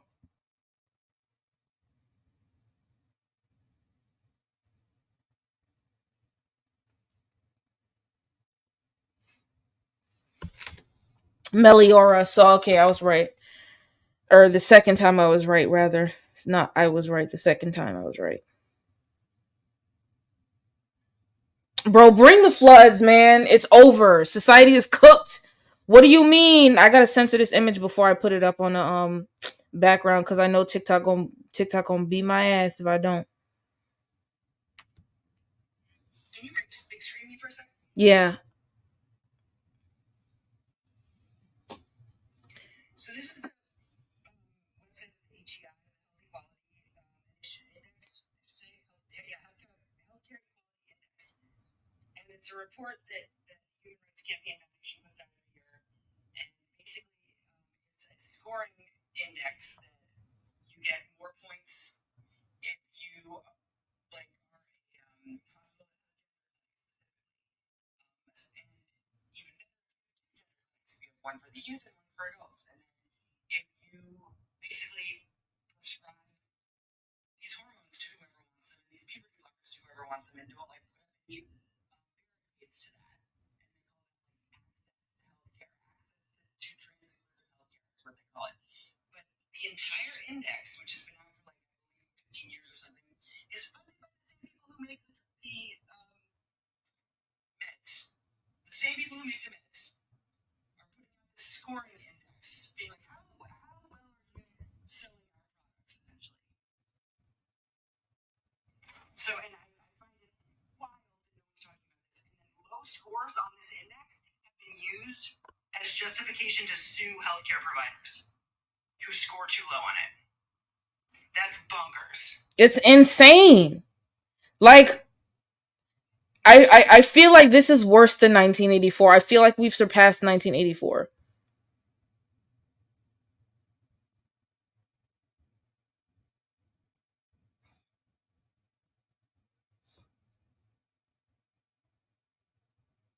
Oh, I didn't know you could do that.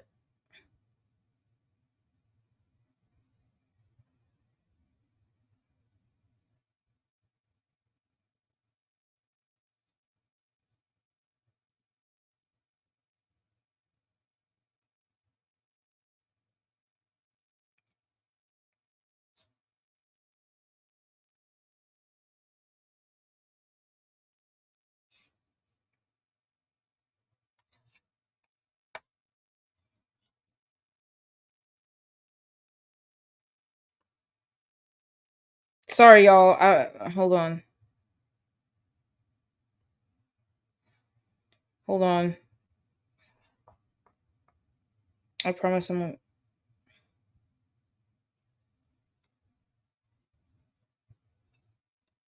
about to some people gonna be if I don't see this going viral on TikTok, I'm gonna be mad as hell. I'm gonna be mad as hell. Sorry, I didn't mean to do that. I'm trying to figure out how to turn my camera off, and it isn't letting me. I didn't mean to do that. Hold on.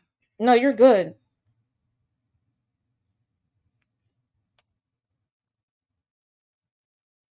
This is some dumbass shit, man. I'm not even gonna lie.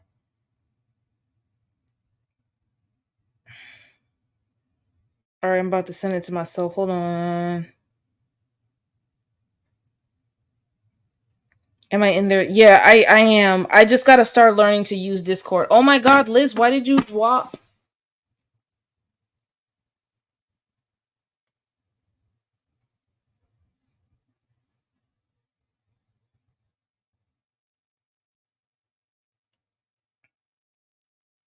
I know I'm in Envy's. I know I'm in Christie's. I still have other ones to get in. Hold on.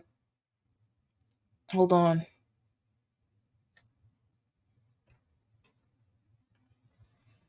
All right.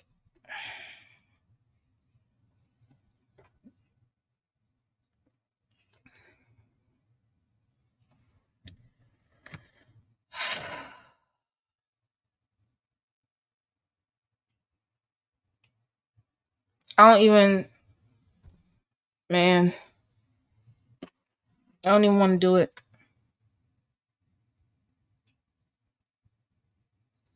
I don't even want to do it. Which activist group is celebrating? It's the K13, they're like a well-known PDF file group. And for all my survivors out there who know,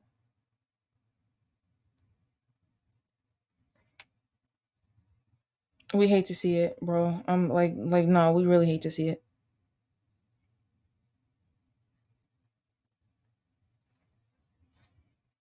And like there's certain stuff that I don't talk about and that I understand. There's certain stuff oh shit. That I don't talk about. That I also don't expect other people to talk about it. One, because they use it against you, but two, also because it leaves you in a very vulnerable place. Hold on, y'all. I'm only doing this so that I can kind of boost up.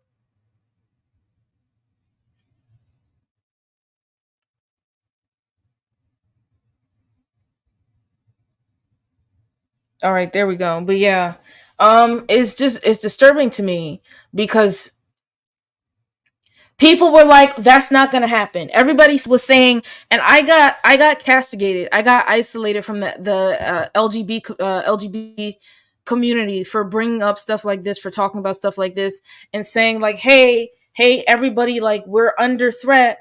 These things are happening. Here are the signs. Hey, we need to fight and organize against this. Hey, we need to do this, that, and the other thing. And everybody was like, you're making the community look bad. Oh, you're creating a negative image for the LGBT community. You're inspiring queer phobia. And now, like, bro, there's only a matter of time before Canada starts with this fuckery, and then it's going to find its way to the US. It is. Because they do everything.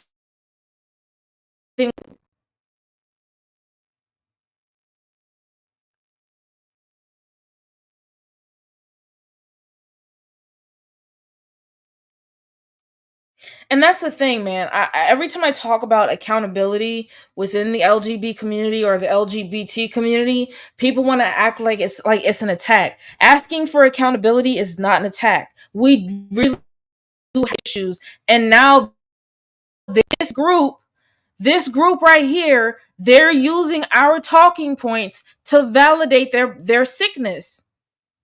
They're trying to make themselves a legitimate orientation, and they're not.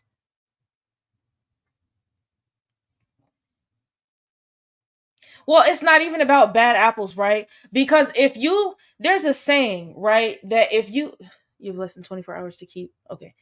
If you sit at the table and eat with a schmatzi, then by association, you're also a schmatzi. I feel like if you know that someone is like abusive or is a threat to the community or is harming people, even if they're not in the community, like harming people and in general outside of the community, they should be confronted. That's the way to handle it. If that's your people and you don't want outsiders coming in and policing your community of people, then police them. And now, because nobody wanted to police them and everybody was scared of their fucking image, we have this shit now. We have this where they're sitting there and acting like the decriminalization of child essay materials is something to be celebrated, and it's not. This is ass backwards.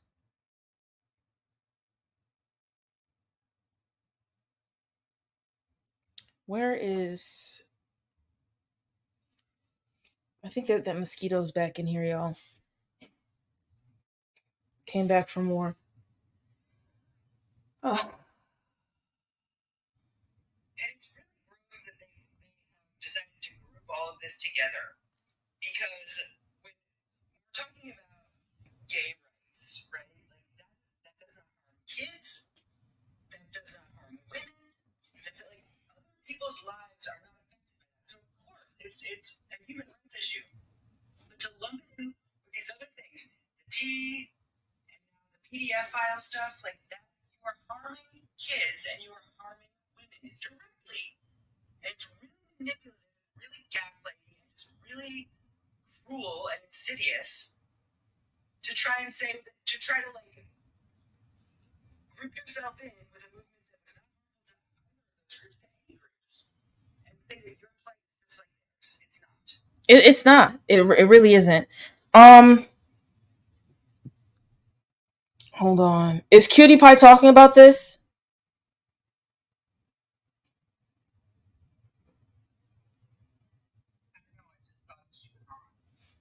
Okay, I'm gonna see if I can invite her. Yeah, go ahead.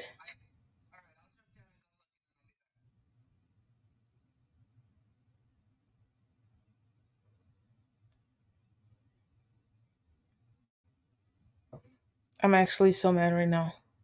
And I want everybody to know that once it becomes stuff like this, that once it becomes legal, it becomes incredibly hard to reverse.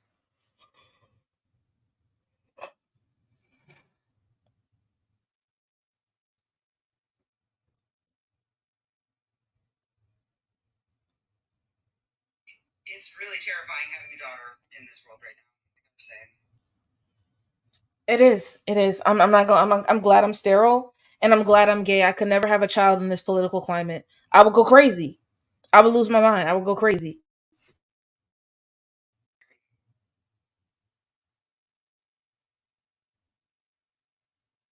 And all I can hear is that one Kendrick Lamar diss track in my brain again. Like, no, because honestly, there's a whole world of this. I want to talk about it, but I know people aren't ready to hear it because they won't believe me. Nobody will, because people didn't believe. They every time something happens, then you either get the Queerios crowd that shouts queerphobia, or you get the S work is work crowd that says, oh well, then if they're being trafficked, then it's not X work. But like they all share the same rhetoric though. And that's what kills me, is because like nobody listens until it's too late. And getting people ramped up about this, like I should be seeing this anywhere. I should be seeing this everywhere. I should be seeing people, man, I should be seeing it on every social media platform. I should not be able to escape it. Everybody should be talking about this. The way that we're talking, the way that we were having conversations about Palestine, and this is not me saying we shouldn't keep talking about it, because we should. This should be talked about because this is a threat to international state stability, right?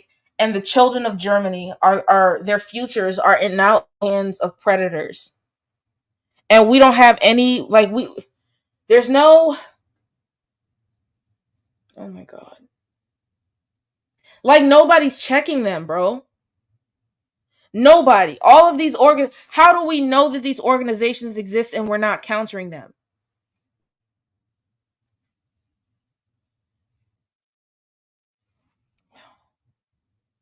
And cultural norms and what is acceptable is heavily shaped by what the laws are, right? Yeah. So this is a precursor to a cultural shift that's going to be terrifying. Oh, absolutely. 100%. They're going to start doing this everywhere. Hold on.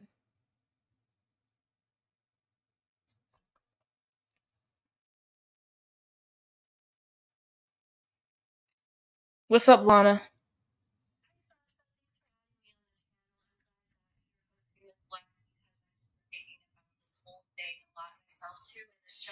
It's so depressing to see how we're just losing so many of these rights. Like it feels like within the last couple of years, just instantly everything started being taken away. As you can see all over TikTok, they're hosting these panels. Like I feel like they're really cocky. Like they're saying, "Oh, what makes you a woman?"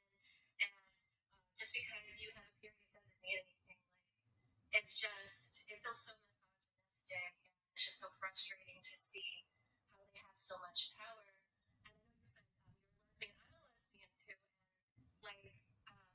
Seeing all over the internet, like these like I'm a trans man, I'm just like any other woman. Like this is so creepy. Like I don't understand how come they can call us trans folks, but if we defend, what does that say in the background? Pro PDF file activist group celebrates as Germany criminalizes child essay material possession. I know. I know. And it's like, dog, if it's not one thing, it's another. If it's not one thing, it's another.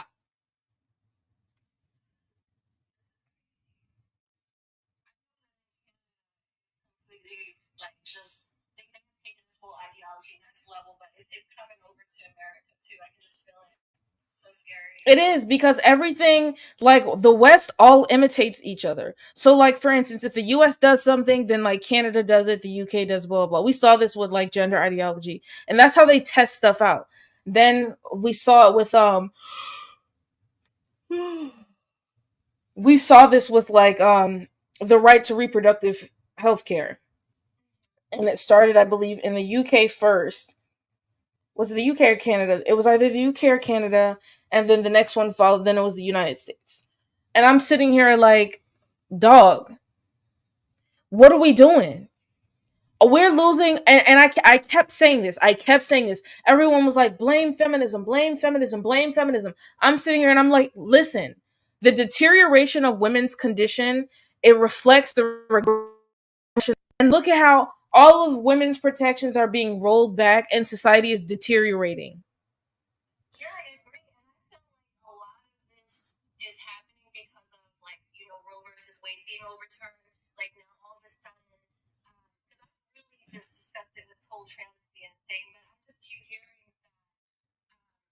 Mandora, please. Mandora sitting up there talking about I'm male lesbian. Males can be lesbians. No. That's homo. How do we move from homophobia is bad to this? How do we move from that to people promoting conversion therapy rhetoric and then being praised for it? if you put on your profile, I'm only looking for biological women, adult human females, however you describe that, you can get kicked off for just saying that. Like, you have to just keep it in a private message, because if you write that, they'll just ban you. I didn't even have the chance to put that there. I got set up to be graped twice on the Her app. I told the administration, and you know what they said? Nothing. They never addressed it. So I just deleted it. Nothing happened. The person is still on there to this day. And yes, I have seen their Twitter, and now they're sitting there crying and complaining because lesbians aren't signing up for their app. Of course not. I'm not going somewhere I'm not welcome and not protected. I'm not safe, so I'm not going to go there. I was looking on Reddit. What the Tims are trying to do is, like, in Florida, there's like a lesbian event coming up in a couple months, and they were over there asking for women to boycott it. If you stand in solidarity with trans women, to not go to this event. I'm going. I'm going. Like, Yeah, in Michigan, and then 3 people were unalived. The Mitch Fest. Oh my God, Mitch Fest, and the Tim took out a lesbian couple and their kid, and we want to act like, oh, it's not a thing, oh, it's not happening, oh, there's nothing wrong, oh, avert your eyes, and we're just supposed to sit there and ignore it. I refuse. I'm not ignoring it. Why is that mosquito, bro? That mosquito's trying to get into my brain. I swear to God. Groups following in 2016 was radio silence from them. Crickets. Yeah. T-person stubs their toe. Nothing. Not a goddamn thing.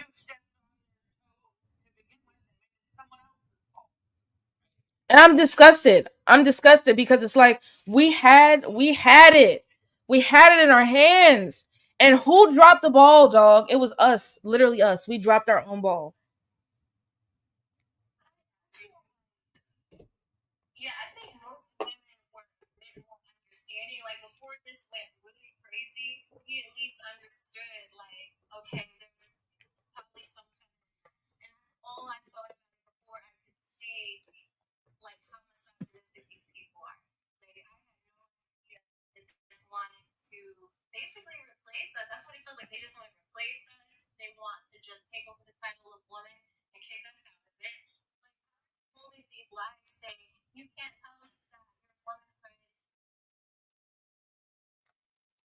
Oh my god! Everybody come back. I just got flagged. Again.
It's if it's not one thing, it's another.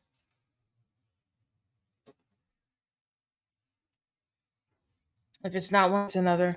Thank y'all. Thank y'all to those of you and whoever like sent likes, whoever sent like gifts. Like it's really appreciated.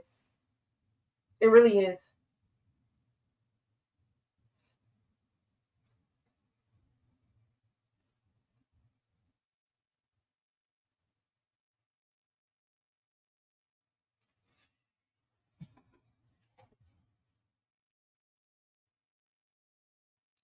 Did you lose live access? This is what's killing me, man. This is the stuff that's killing me. It's like this stuff. Oh wow. This stuff is being allowed to happen and nobody can say anything, bro. If you say anything, you're evil. I can't. I can't fucking do it. For a week. They suspended Lana for a week. For talking about this. For this. That's crazy. Lana, I'm so sorry. This is what I'm talking about. This stuff is allowed to happen in our society. But if we say anything about it, we get demonized, we get censored, we get deplatformed. There's no any of this stuff should be happening. None of this should ever be happening. So sorry. That's awful. All right, so I don't usually do this, y'all, but I'm gonna pin a goal. I'm gonna make it something that's like can be take a long time. I don't know. I'll make it something that'll take a long time for us to do, so that we can just keep on, so we can just keep the live alive, I guess. Yeah, we're gonna pass around the virtual collection plate. Like everyone, chip in a little bit if you can. If you can't, that's fine. But of course, but if you can, because that protects the live better than anything else. If they think people are being generous. I and I hate doing this because TikTok gets money off of this, and I would rather direct it somewhere else. But it's like, what can you do at this point? You can't do nothing. You can't do nothing. So let's get the likes up.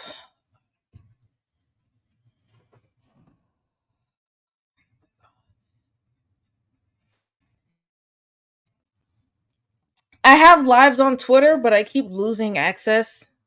Like there was one time for 24 hours I couldn't go live for some reason. Twitter's okay, but it's like you can never predict when you're gonna lose it. I like Twitter, but then also Twitter be suspending me for nothing. They'd be like, this tweet has been removed for this, and this has been removed for that. And you're at risk of losing your account. Thanks, Instagram. Instagram takes me down every time I talk about anything remotely like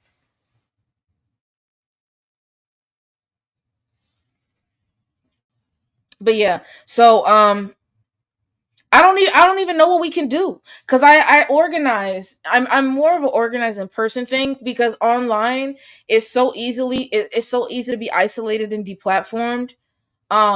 It's so easy to lose access to like your socials and stuff like that. So I'm just like, if we do it in person and we get each other's phone numbers, but it's not, you can't do it anymore because everyone's on social media. Nobody's outside anymore. People don't go outside. And it's like, it takes years. It takes years to build a platform. And we don't have as much time as we think we do. Like I remember, so I had my other account. People be like, "Oh, you're a conspiracy theorist. Oh, you're this, you're that," and it's like, no, that's not even what it is, bro. The fact of the matter remains that this stuff is gonna happen in a very short span of time, and we're watching it in real time. They're already testing it out on the most vulnerable populations. And think, damn, Dobby, thank you. Oh my God, Tiny Diny is. Oh, thank you to Dobby and Noni. But nah, y'all, I really don't know how we're gonna handle this. I really don't.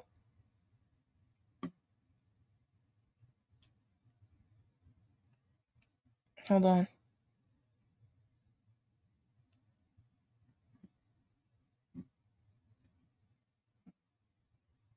And then everyone was super generous. Thank you so much.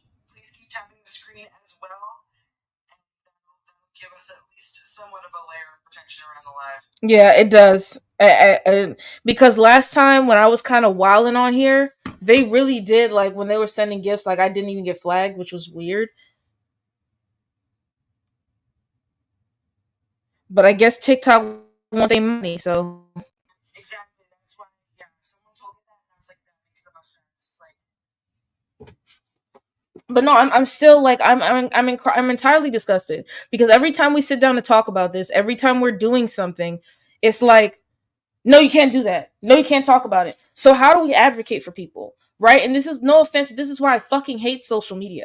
I hate social media because it's so easy for the overlords to control the narrative and the things that we're saying and the things that we're doing. So I'm sitting here and I'm looking like they've completely removed our ability to organize. They've completely removed our ability to organize. And I'm sitting here and I'm looking like, what's the solution? Like, how do you find people in a short span of time to do advocacy for? Because I'm already got to start working on a letter writing campaign, an email writing campaign to make sure that they don't house female inmates with male prisoners. Now we got to worry about this looming over us. We got to be looking over our shoulder and watching legislation like a hawk to make sure they're not trying this shit over here. And now they're advocating to lower the age of consent to 12. That is disgusting. I really do not know how I'm going to do everything I can to counter it, absolutely. But what do we do? What do we do when our ability to organize has been significantly reduced? And I'm not pulling big numbers here. Like, people already don't really know they don't know about me. They don't know who I am because I don't be on here like that. So it's like, that's another hurdle. You have to put yourself out there. I don't want to be a public figure. I don't want to be an influencer, but if nobody knows who you are, how they gonna know what the fuck you doing?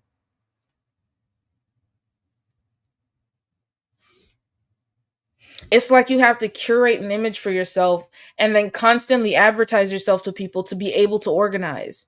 How is Twitter Spaces in terms of censorship? I've had mostly positive experiences, but but my issue is like sometimes I do get like censored. My main account was banned on Twitter, and I have largely been deplatformed over Twitter because like my biggest account was wiped out. And then on top of that, the discoverability is different. So like on TikTok, anybody could find you if you're consistent. If you're YouTube does do that. YouTube be shadow banning me, and with at least TikTok, people can scroll through who have similar interests. Hold on. Shantae's stuck with this right now. Yes. Um. Yeah, I sent it to her Instagram. But the thing about TikTok is people have discoverability, and I've already met two people off of here. But I need more numbers. Like I need more people. I have to get more people. We need more boots on the ground. Like this internet stuff and just talking about it is doing nothing. Like we're literally just watching them do what they want to do. What's up, President of Europe? We're literally just watching them do whatever they want to do. It's so tough because we don't have the two political parties are both against us just in different ways. Right. And it's like we have a shit deal regardless. We're fucked regardless. Yeah, it's like women have become politically homeless because on the right, just like what is it, Dworkin said, right? Yep. It's like, oh, do you want to be chained to the radiator or chained to a stripper pole? Your pick. Those are both terrible options. They're both horrible options. What do you mean?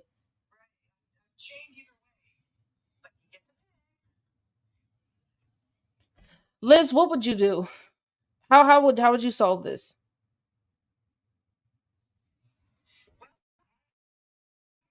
Since it's only happening so far in Germany, I don't know that there is much to do other than raising awareness right now because affect change in Germany most likely at this point. If you feel differently, I would love to know like what your plan looks like. But I think it's just something to be aware of at this point. And then, once it looks like maybe it could be happening here, then it's the time to take action. How do I find people on here? Because I notice like people get on here and they're able to pull like hundreds of people in their lives. They don't typically have a large following. Yes, the X trade and PDF philia go hand in hand. But my issue is like people they don't necessarily need like a huge following to have these like popular lives. I only need the numbers so that I could find the right people. If I could find the right people, a lot of my issues would solve themselves. Because a lot of this is just making sure that they know we're watching them. They know we're just stumbled upon your website. My sincerest apology. No, you're not bothering me. President.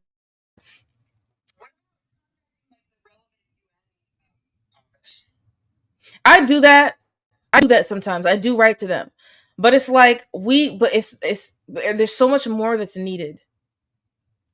So much more is needed. And it's not like I don't understand what needs to be done in order for me to reach people. Because the way that I'm familiar with organizing is like boots on the ground. We go put up stickers, we go do this, we go do this, we go do that. And then we all convene in a public place and we talk about what we're gonna do. On the internet, it's like you gotta first of all, you gotta worry about snakes, you gotta worry about feds, you gotta worry about who knows what. Like people, there's no code of conduct anymore, not amongst activists, not amongst social groups, not amongst comrades, right? That already causes a lot of problems right there. But chasers who really don't care about the issue, so they don't do anything about it.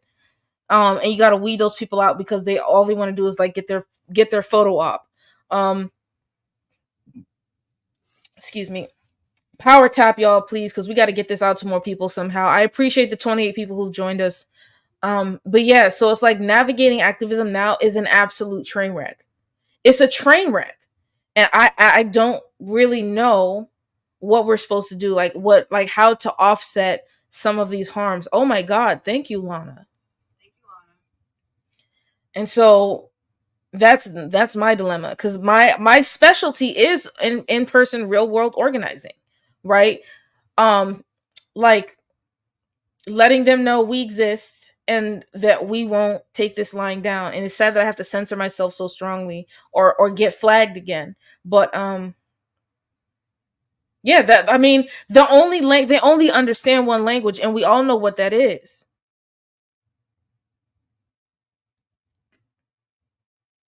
So I really like your idea around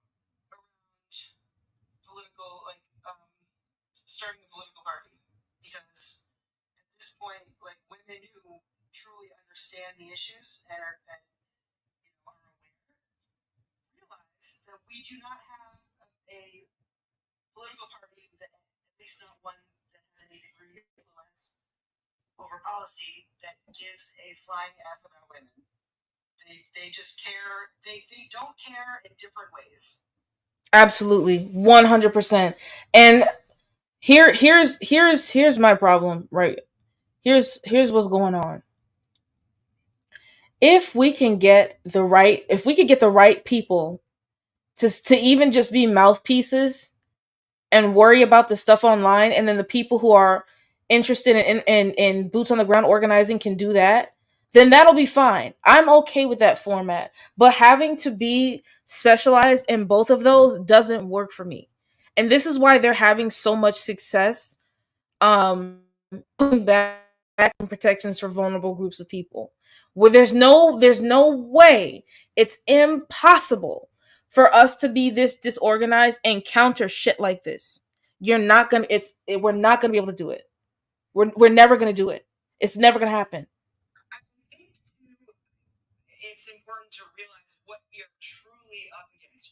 Who is in these situations? Because it looks oftentimes like it's one thing, but really it's another. And what it actually is oftentimes a corporation, a business, some sort of enterprise, right? They said like follow the money is almost a cliche at this point. But if you do, you realize who's actually behind these things is somebody who stands to make a lot of money. And someone who is making a lot of money. And that's the way Roe v. Wade is, the way it is with the gender ideology. Like there's big pharma, there's the adoption industry, there's just the economy in general when it comes to Roe v. Wade. All stand to benefit. So that's really who we're up against. And here's the thing. This is just this mess right here is just the beginning. What's gonna happen is this is gonna open up the floodgates for other related legislation to decriminalize other PDF activities.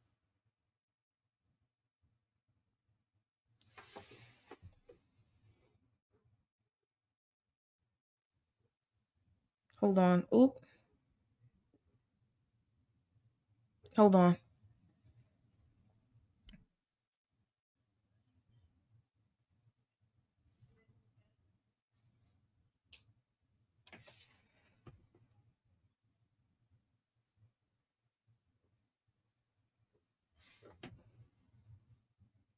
Robert said this is the result of radical acceptance. And he's right. Annoying as he is, he's fucking right.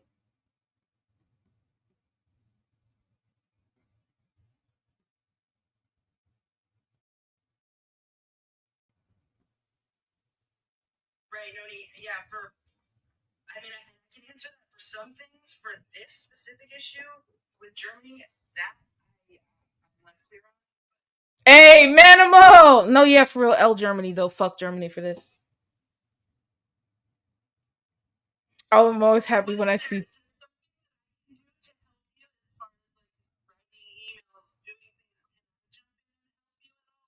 Yes. Yes, I'm now on Discord because I know people have app fatigue from trying to sign up for all the apps and stuff like that. I'm used to functioning on Telegram. Telegram is like my stomping grounds, but now I'm gathering people when we want to do letter writing campaigns or email writing campaigns or showing up to like different marches and stuff like that. Maybe putting up stickers in your neighborhoods. Yeah, it was always about the kids. It was always I said that I was isolated from the LGBT community for talking about this as a lesbian. For talking about stuff like this. For talking about lack of accountability. Thank you for letting me join us. Just figuring out this Twitch thing for the first time. Have a good evening, ma'am. Thank you, kind regards. Thank you. Talking about the lack of accountability. Talking about the mistreatment of minors and the youngers of our community. Talking about how it's like talking about the cultural element of older men pursuing young boys. Like, and it's crazy. I shouldn't even have to censor this because there's a big PDF problem in the Gmail community. The L needs to drop the GBT, please. Hey, Empress, but no, yeah, and it is. It's a real problem, and nobody. If you ever talk about it, oh, you're phobic. You're canceled, excommunicated, gone. They're like, oh, you need to be deplatformed, and they will. I remember the first time I started talking about this, there were like waves of people who were. I've had 16 Twitter accounts. I've had 12 Facebook accounts. I've had 3 YouTube channels that were permanently removed. I've had. They got my live journal deleted. They got live journal me. And live journal doesn't delete anybody. People on there are posting the most grotesque fanfics they could ever think of. And you know what happens? They stay up, but I'm gone. And that's why I had to start my own website, because at that point, nobody can tell me what I can and can't write about. And the phobic argument is so easily dismantled because I just don't want, like, it's a blanket policy I think should be in place for males, boundaries for males. So how is it phobic? I don't care what kind of male, I don't care how you identify. If you are a male, this is where your boundary is. But somehow that's phobic. Yes, it would help for me to have somebody in Germany. I have a friend there now. I used to have lots of different connections, but I lost them the first time I went to rehab, and then like after that, I really didn't travel as much. But now that I have like certain responsibilities and stuff, I can't just jump. Oh, sorry, Manimal.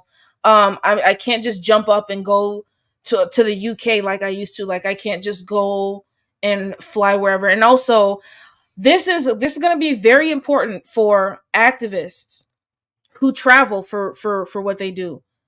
The US passport has dropped from number 6 to 36. So now you have to start getting your visas. When you go there, you can't just jump up and say, "Oh, I'm going somewhere today." It wasn't like that. It wasn't like that a couple years ago. So if you attempt to go overseas, I can help with some things since I'm Dutch. Oh, yes. Period. And I also need help with translation. If you have some time, I'd like to make you an administrator on our website, because I haven't launched it yet, but I'm looking to launch it within the next couple of months. But I are good with translations, and I do need site administrators that speak other languages, speak basic German. Period. But yeah, like I don't know, I'm pretty horrified, and it's incredible. It's increasingly more difficult as they start making protesting illegal and stuff like that. The government is making it harder for you to challenge them, and we already live in a surveillance state. My face is already out there, so I really don't have too much to worry about. I just can't do what I used to do a lot, very often. Hint, hint, wink, wink. For those of you who are familiar with Sasha lore, but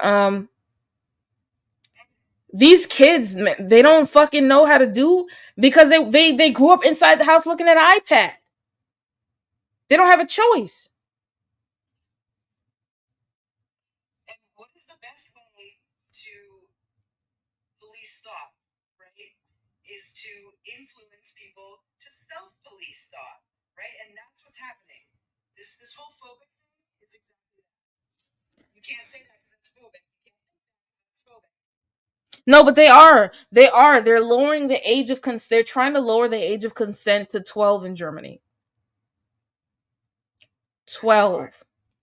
Child marriage is legal in 30 states.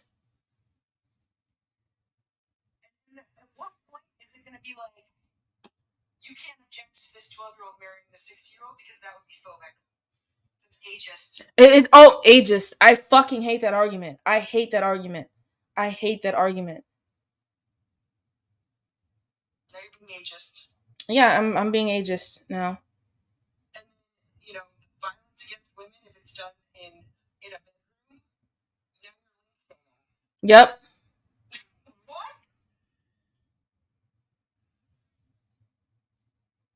And I said this. I was warning people about this when I was talking about the links between the X trade and the gender agenda. People are like, "You're paranoid, you're phobic, you're swerf, you're everything." And guess what else is legal in Germany? selling women. So now what? And both of these groups, these groups are always at each other's marches and causes. You want to know why that is? Because they're allies. Their goal is the same. They're targeting the same demographic, which is fucking kids. It's kids. It's been kids the whole time. And anyone who I'm not even conservative, bro. People are like, oh, you're spewing right-wing talking points. You're spewing this. You're spewing that. And I'm sitting here, I'm like, no, this is stuff that's actually happening. You're a conspiracy theorist.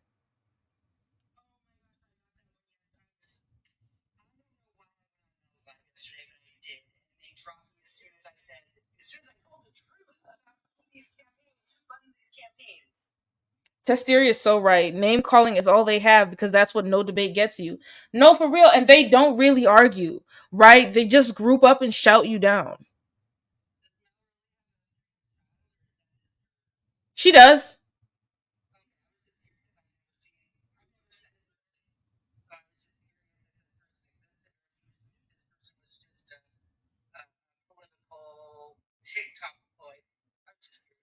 They want how old is Mel's child? I have no idea. Someone said 15 before, but I don't know for sure. I've never heard. I don't go around that person. I don't I if I see that person, I'm gonna say choice words that will definitely get me deplatformed. So I don't go over there.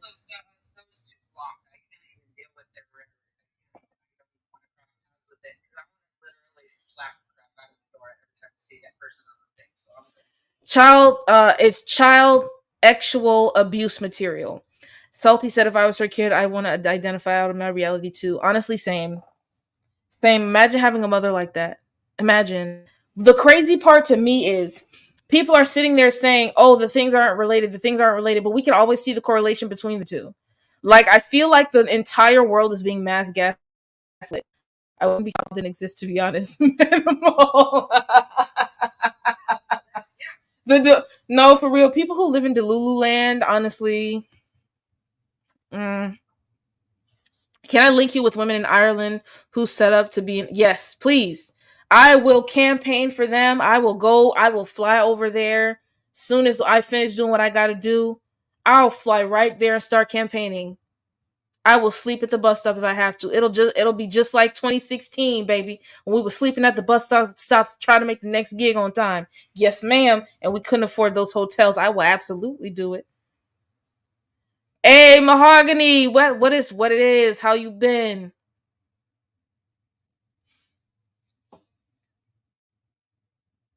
What my issue is, here's my thing. They try to frame these arguments as if it's like these horrible things like, oh, well, that's you're talking about segregation, and then they bring up the racial argument, or they bring up things that are completely irrelevant and pretend like there's no problems, like nothing bad is happening.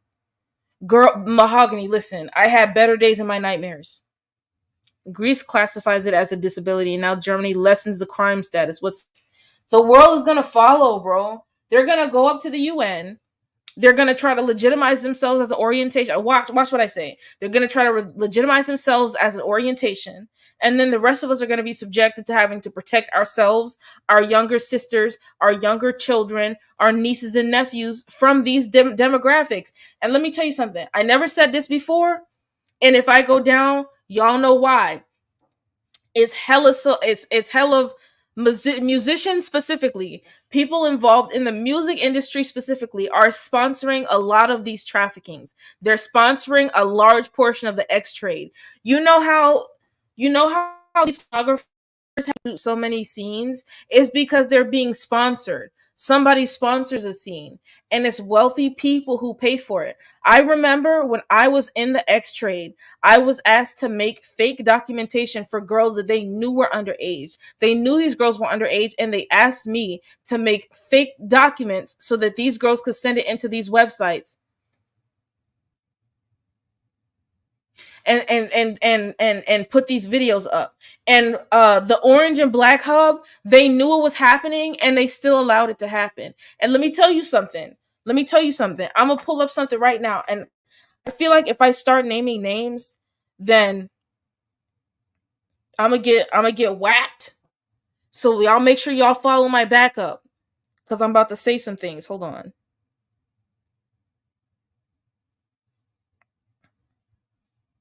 Hold on. I need everybody here to do me a favor. I need you to look up Girls Do Porn lawsuit. Look it up. Now, Donald Vollenweider, he's responsible for the assaults and rapes of multiple women in the porn industry, and he has connections that allows him to escape accountability. He's connected with lawyers, he's connected with police commissioners, he's connected with millionaires who help him commit these atrocious abuses against women. Absolutely. Tell me why at least 4 women, after having interacted with him, canceled their subscription to Life. 4. And he's not the only one. There are very big companies that I don't have I'm not ready for the smoke yet, because obviously I don't have the clout nor the wealth to go up against them. But listen, there are big companies, and some of y'all know who they are. They know girls are underage and they still shoot with them. I myself have been on sets and refused to shoot with a minor. 14 years of age. I can't wait till I get some clout. I will say the name. I'm going to say the name. And then once they come after me, at least I'll have lawyers. Thank you. Oop, let me go back in here so I could keep this up. But yeah, yes, they do that. They create fake documents for these girls. They post fake ads on the internet. They say, oh, okay, well, come here. We have an acting gig, a modeling gig, a music gig. You need some money real quick? Here, I have this job for you. And then you get there and it's something else. Listen, they purposefully target. Here's what they do, right? And I'm going to tell y'all exactly how they keep doing this. I'm going to make a whole series of videos. And I want everybody. I'm going to make a series of videos and I'm going to go live. I want everybody to duplicate it. I don't care if you download it from somewhere else. I don't care if it has the watermark. Make sure you share this information. Put it on every platform. If you have to remake the video using your own words, do it. What they do is they sign up for social media. They target young boys, right, to talk to girls in their schools and then redirect them to the producers of porn. Groom them. They do. They go on social media and they tell young boys, "Hey, listen, for every girl you get us to shoot with, we'll give you $100." So they'll go on places like Snapchat where the message is erased. They'll go on Kick where they know a lot of adults aren't familiar with. They'll go on like chat room apps. I forgot what the other one is, but like they'll go on like PlayStation stuff like that, and the Discord. Yep, they'll go on Discord. And they'll go on these apps and tell these kids, like, listen, if you're struggling for money, here's what you can do. And it start off small, right? They'll be like, let me get a picture of your feet, a picture of you doing this. Let me get a picture of you sucking the lollipop. And it escalates. And they don't feel like nothing is wrong because it's just something that they've done before. And by the time they're in too deep, it's too late. And Snapchat doesn't do anything to them. They'll go on dating apps. With kids who they know are minors and then seduce them off the apps and be like, listen, did I go? Did you? Yeah, I did. And it went well. They'll seduce them off these apps and tell them, listen, if you need some money, I got a way you can make money. And then give them the promise of fake jobs and tell them they'll make XYZ. And they never do. They never fucking do. Some of these grooming processes only take a couple of months, but a lot of time it's done over a period of years. They tell these boys that the prime age is 14. So they groom you from when you're 14 to you're 16, and 16 is when a lot of girls shoot their very first corn scene. And these companies know it. their company owned by Duke Skywalker, who contacts under and tells them that, oh, it's not this, is not this, is not that. And then when they get there, it's a different story. What they do is they purposefully contact women who don't have money to travel and say, oh, we'll pay for your flight. Oh, we'll do this. Yeah, we'll do this. We'll do that. And then when you get there, they're like, if you don't do this, you better find your own way back. Yeah. See? That's why I'm always I'm worried for my sister who's on social media, who is in this age range, because they're always finding new ways to trap young girls into the trade. And now that CAM is decriminalized in Germany, a lot of distributors are going to start communicating with PDF files in other countries and distributing those materials to them. And you know what else is going to happen? Eventually, they're going to lower the age of consent and they're going to start producing child porn in Germany and distributing it from Germany because it's legal there and nobody can do anything about it. They're trying to normalize this. They already want to lower the age of consent to 12. They're already trying to convince us that children can consent to actual relationships with adults. And they're pushing this narrative has become popular in pornography for this very reason. If you notice, you start seeing a lot of barely legal stuff popping up. When you go on Instagram, you see things that hint to softcore corn. I noticed there's a what's it called on this app? I got a screenshot of it from somewhere, but it's convincing young girls to take pictures of themselves to sell, not necessarily unclothed, but taking pictures of themselves to sell to strangers. And that market is older men. There's no limit. There's no age limit. You could be 13 and sign up and sell your photos. Tell your reps to repeal Section 230. It shields social media from accountability. Yes, actually, hold on. Hold on.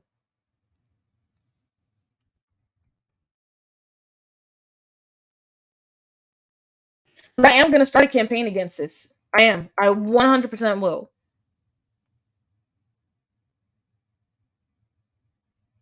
100%.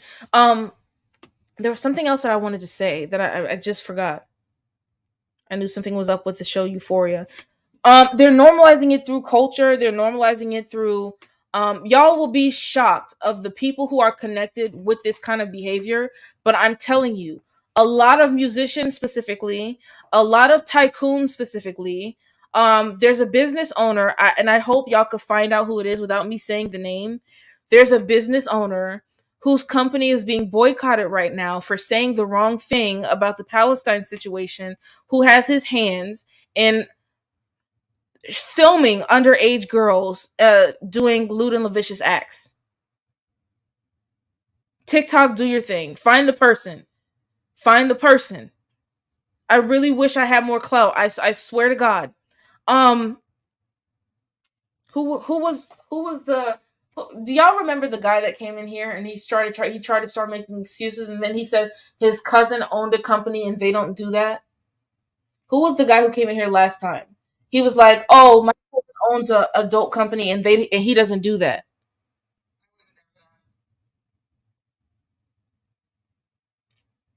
That's the guy who, listen, that's the guy who's responsible for, hold on. I keep getting messages. That's the guy who's responsible for the censorship of a lot of women who are coming out and telling their stories about what happened. So if you look up girls do porn, they threatened by the people this man hired. They'll also hire a shit ton of bots to come flag your content if you ever stop talking about it. The account that I had that was talking in depth and naming names of the people who were in this got flagged within 48 hours and removed. And every time I appealed it, it got denied. Every appeal got denied. I love it when a chore is shorter than expected. Same. In fact, you know what? Hold on. Hold on.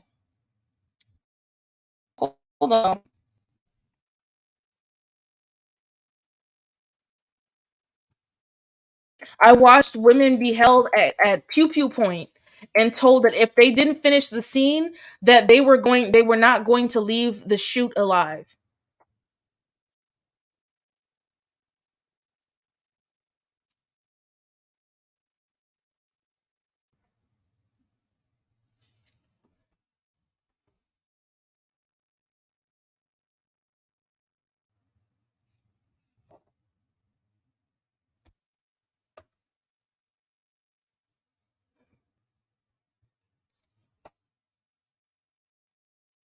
So GDP cameraman to pay $100,000 to two victims.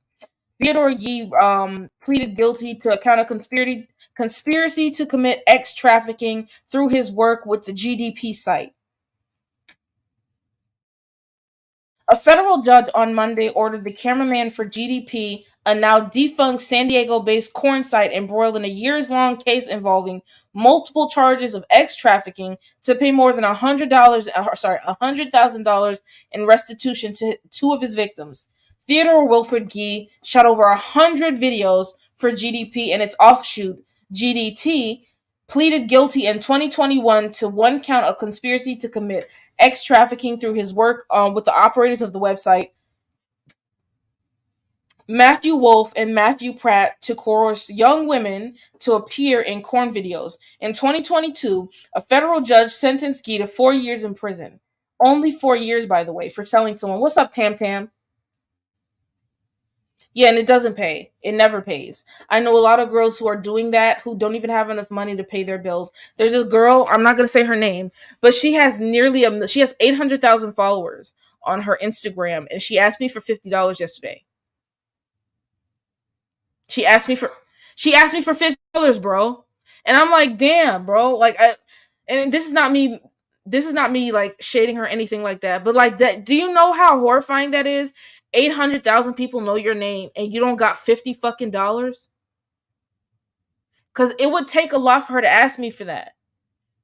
Cuz you realize she would have to ask all her tricks. She had to ask all her fans, and none of them have it. Or she didn't make enough on her OF, or the shoots that she had that month, and now has to resort to, like, things were so bad that she had to resort to asking me. I'm not rich, bro. I'm a general laborer. Yes, and the world does see you forever. And you can never get it taken down. All the stuff that you ever do, you have no control over it. They own that shit for life. That's one thing that bothers me, that does trigger me at every now and again, because I think about that shit sometimes. And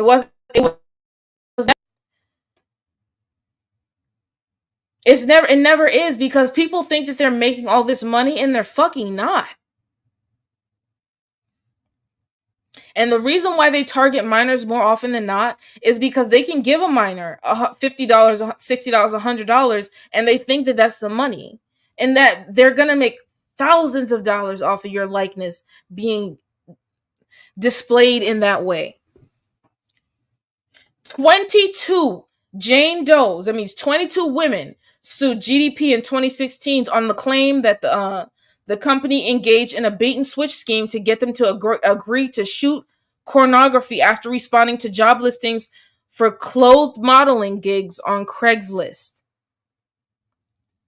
The women claimed that they agreed to film corn after they were told that the videos would never be published online, but instead for a private collector in Australia, and would be sold as a DVD overseas.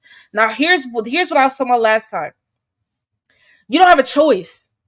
People be like, "Oh, they enter of their own accord. They enter of their own accord. They're all consenting." No, the fuck, they're not. Because you know what happens? They lie. They say, "We have a job opportunity for you." Oh, you want to model? You want to model clothing? You want to become an influencer? You want to be an actress? You want to be a musician? And then when you get there, it's porn. And you have no fucking money. If you want to leave, you don't have no family you can call. You don't have no people you can say, "Hey, can you send me $200-$300 so I can get the fuck out of here?" You don't have that. So you either got to go walk on a blade, or you do what they say. And a girl who's new, who's never done this before, she don't know what the hell the blade is. So of course she's going to do what they say. The videos were posted to the GDP website with highlight clips posted on free websites such as Pornhub and to drive traffic subscriptions to GDP. The site generated millions of dollars of funds from the subscription to the websites. Gee was also tasked with having models fill out contracts, including a non disclosure agreement and a model release form, as well as the contract that said the videos may be used for any purpose. He said that he would present the models with documents that they had to sign prior to hitting the record button. And he said he would give them the gist of what the document stated. Here's the thing. I was on 2 sets where I wasn't allowed to read the release form. And prior to entering the set, I had been on a bender, H bender for 2 days, and like they were like, "Listen, we're going to give you some METH if you sign this contract."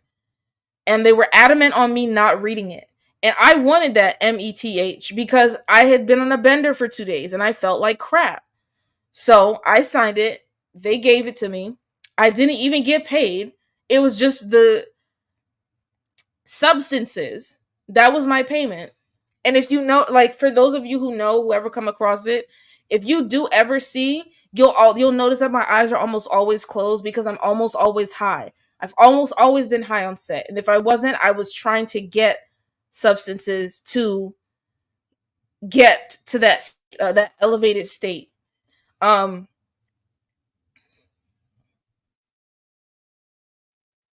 Ooh, war flashbacks. War flashbacks. Fuck. Wolf pleaded guilty to conspiracy to commit X trafficking in 2022. Pratt fled the U.S. and was captured in Madrid by the Spanish National Police in 2022. When he's extradited, he'll face 19 counts, including X trafficking, the production of child of a minor, and conspiracy to launder money in connection with the GDP website. If you do ever come across it, I would advise you not to watch it. But if you do come across it against your own will, you'll notice that trend. You'll notice that theme of me never being fully conscious, eyes are closed, lean back, nodding off, whatever have you, because yeah, that was just the state of my life at the time. Other co-defendants in the case include the site bookkeeper, Valerie Moser, who also pleaded guilty to conspiracy to commit X trafficking in 2021, and actor and producer Ruben Andre Garcia, who was sentenced to 20 years in prison on X trafficking charges in 2020.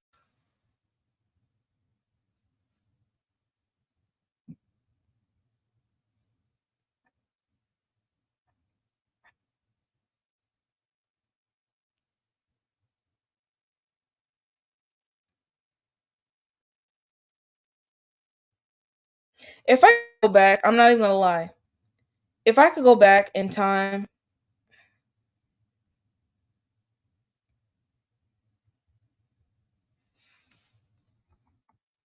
sorry y'all, hold on.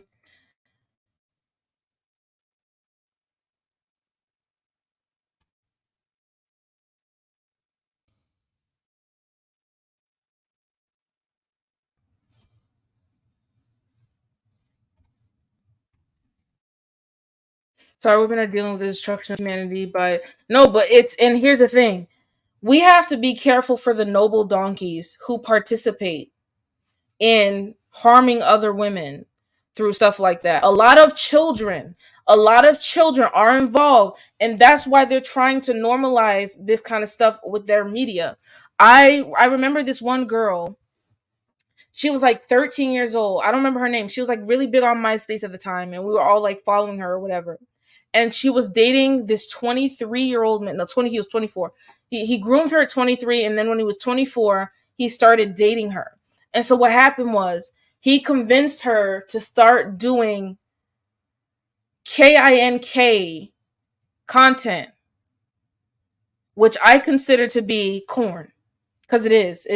She wasn't naked, but it was still corn. And she took her own. When she at the age of what 21, she took herself out of the game. She deleted her subscription to Life. And nobody talks about stuff like this because they want to say, oh, X work is work. Trafficking is a different issue. And then they marginalize the issue of trafficking, which is actually huge. In 2020, a judge in San Diego, 22 Jane Does who sued the website nearly $13 million in damaging over the rights to a video that they'd sought.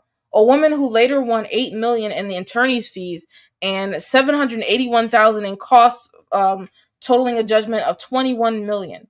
But they've yet to recover the damages because of the complicated bankruptcy case in Nevada and a legal malpractice proceeding making its way through the San Diego Superiority Court. So basically, these women are not seeing any of that money. They sued, they won, and they're not getting the money because of quote unquote legal malpractice.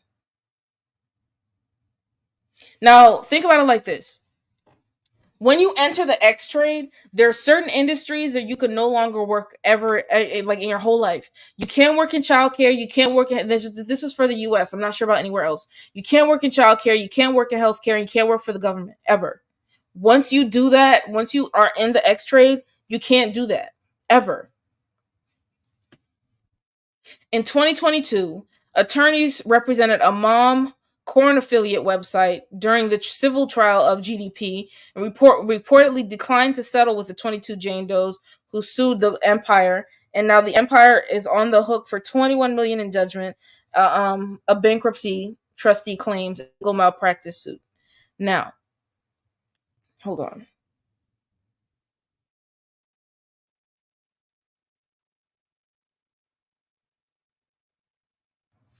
I know someone who is terrified of having children because of what she went through as a 15-year-old girl in the corn industry.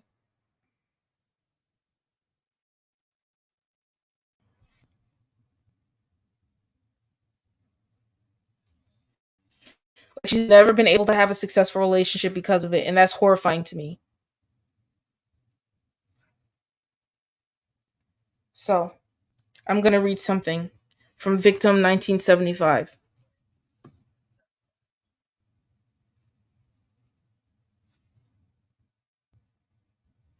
don't know why all this crap's on my face.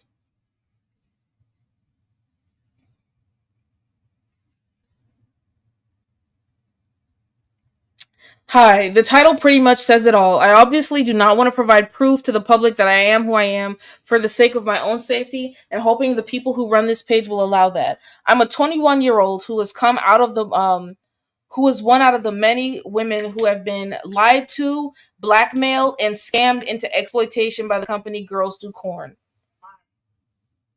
Hey, what's up, Shook?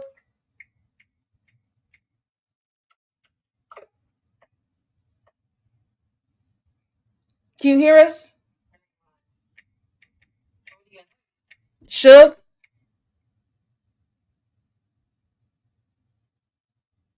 Oh, okay. Oh, well, yeah.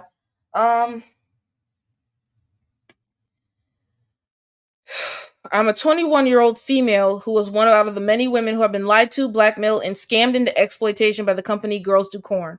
For the past 2 years, I've debated on posting something like this here in hopes to connect with other individuals who have gone through or are going through the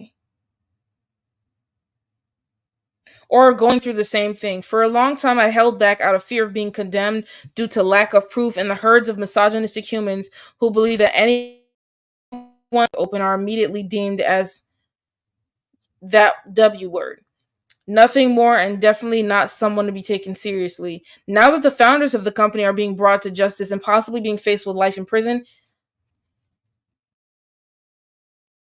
I'm deciding to speak out.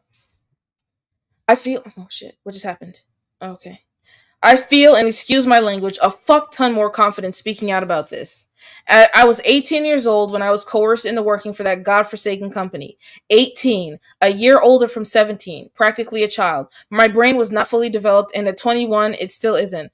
Long ass story told in short, I was lied to, told that I would be flown out to San Diego from Washington, over 1,000 miles apart where I resided, at the time and back for free. And I was given fake but very reassuring female references who claimed to have worked with the same company before. And I was given links to a website that supposedly displayed the pictures of these women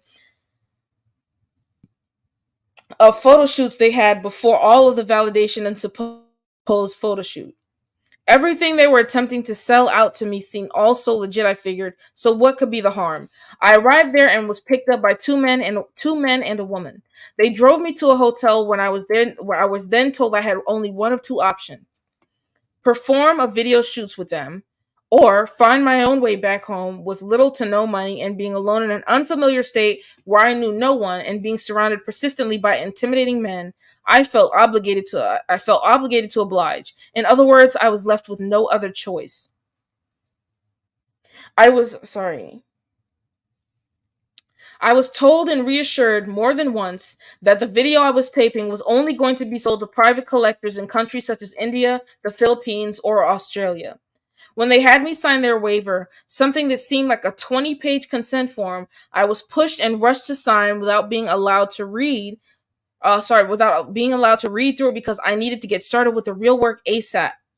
Because your returning flight, they said, because your returning flight is the next day. They very briefly told me what the forms had supposedly stated and that to sign here and sign here. They quickly took the papers away and then continued to explain what I would be doing for the shoot. They told me that the shoot would take no longer than an hour, 5 minutes max for 4 to 5 different positions, and it turned out it was nothing like they'd promised. I'd ended up filming for 4 hours straight with less than a 3-minute water break in between. The man I filmed with was nowhere near gentle. I cried, screamed, and begged him to stop between sets. I often bled more than once. Every time I told them that I wanted to stop, they told me that I was obligated to comply, and if I didn't, I'd be going against my contract. Yeah, sure, but maybe that's why it took 4 hours, I guess. I've never felt more used and broken after it was all over. I felt like every fiber of my existence was pricked, pulled out of me, and then shoved back in all at once. Not to mention that before I did the shoot, I asked if we were able to use protection for the shoot because I was concerned about my actual health and my supposed safety. The supposed manager provided me with proof of STD results that belonged to my co-star that showed up as negative for everything they said, and they said that they had Plan B pills on hand, but only 2 weeks after shooting, I tested positive for chlamydia. This was all the beginning of the nightmare of my life. Approximately 1 month after filming with the company, I received a message on Twitter from from my best friend at the time, saying that she saw what I had done and that the videos were circulating around my hometown with me in it. She was furious and condemned me for it. At that very moment, my chest sank deeper than the Marianas Trench. As you all could figure, she went after that. Not even hours passed and I received actually harassing messages from strangers and people that I knew from my hometown. My mom, my dad, my stepmom, my grandparents, my aunts, uncles, and the entire fucking family found out shortly after the same day as well.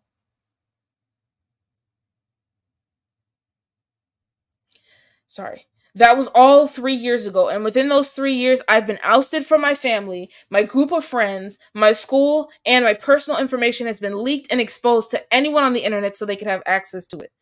I've been stalked, I've been raped in my previous workplace, and I have even OD'd once, almost taking my own life.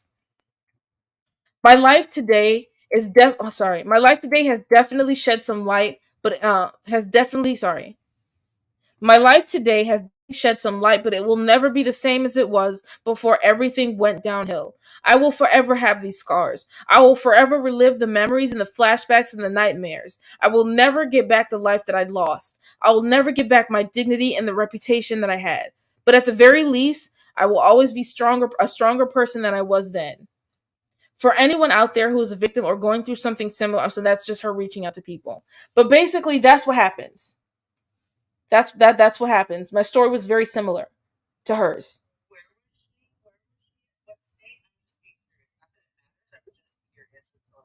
She's from Washington.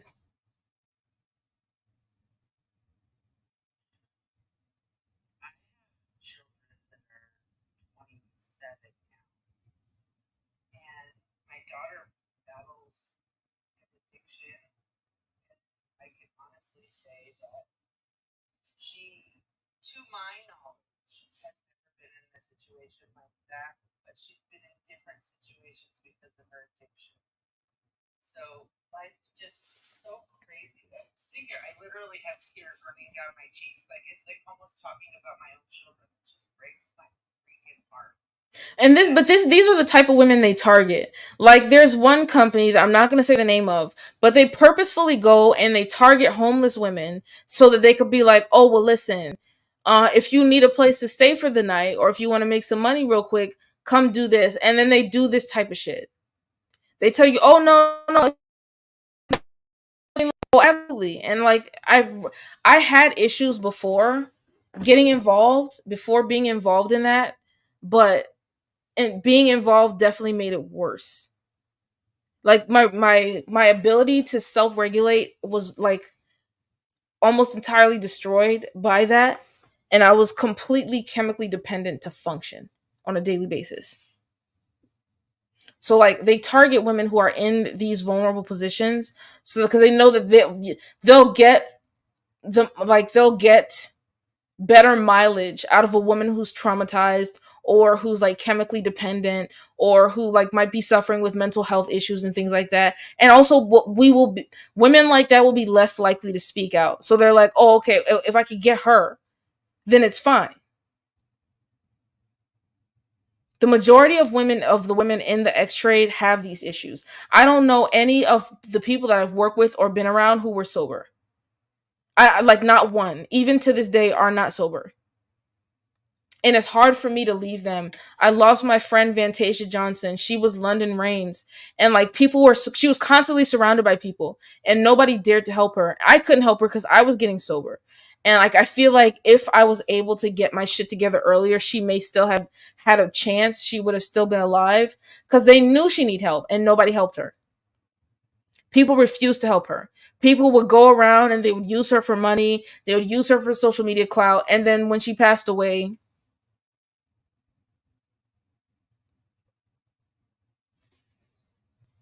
she perished young. Thank you, Mantequilla. And this is what happens. If you notice, a lot of women who are engaged with the X trade lose their lives very early on. Like the average lifespan of someone engaged in the X trade is 40 years of age. Well, pornography specifically, but 38 if if you participate in escorting services. I don't know if I'm going to get knocked for that, but it is what it is. So 38 for that and 40 for pornography. And they're reporting. They are reporting the live. I can tell it's glitching again. It's glitching again. All I'm doing is telling the truth, bro. I tell the truth. That's why I will always no, for real. I will always and forever tell and warn women to never get involved with this. There's nothing waiting for you. There's no money. You're not going to get rich. People are going to. There's no other industry that I've ever worked in where grape was considered to be a workplace hazard. Like it's just something that could possibly happen. That's never going to be normal. That's not normal. And I don't think that we should look to normalize that in society. I don't think that we should decriminalize the X trade. I think that we should set up social programs so that women don't have to exit. And I think that we should set up social programs to help women escape trafficking. That's what we need. I don't support making it something that's freely available. If we look at what happened with the Canadian stripper visas, they were trafficking women from different countries under the false pretenses of having worked in a club. And then when they got there, they threw these women in the dirtiest motels and forced them to provide services to men, actual services to men against their will.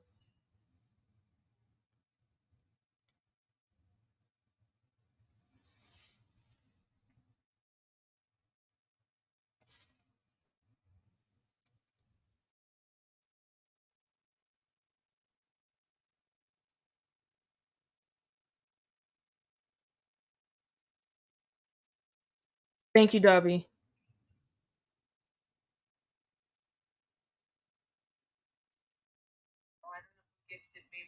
it was. Thank you. I think it was Dobby. Thank you, Dobby. I appreciate you so much. What can you and I do? How can I help? What should I do? How can I make myself feel like I'm doing something? What should I do? I do need help with letter writing campaigns, petitions, um, in person. Like I do want to go to DC early next year. After the election, I do want to make appeals to Congress. I do want to host an event in New York. Um, I'm not entirely sure where you live, but like helping me with outreach is very possible. I think that we need to do a lot more outreach. I'm gonna start making stickers. Also, helping me make stickers would be awesome. Um, All the materials to do that. I have a cricket and I have a friend that does all that. I am in South Florida. That's where I live. I live in Miami Beach. Oh shit! I was just in Colorado Springs and Denver a couple months ago. Oh snap! Well, I need to go see you then. What? How are all of these people in places that I go to and I never know it?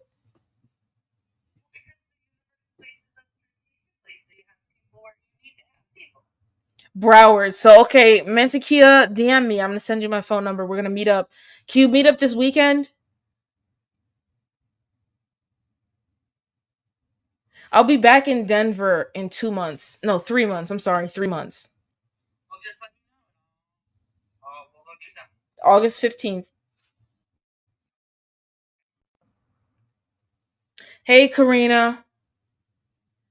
Yeah, I try to go around. I do spaces with women. I go live with women. I try to warn them of all of the harmful things that are out there, what to avoid.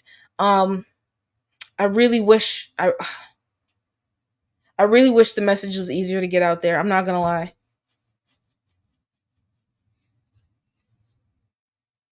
I would like I would like for there to be. I'm gonna send you the photos, Supermom. Just DM me your email or phone number or something like that, whatever you're comfortable with. Discord, it doesn't matter.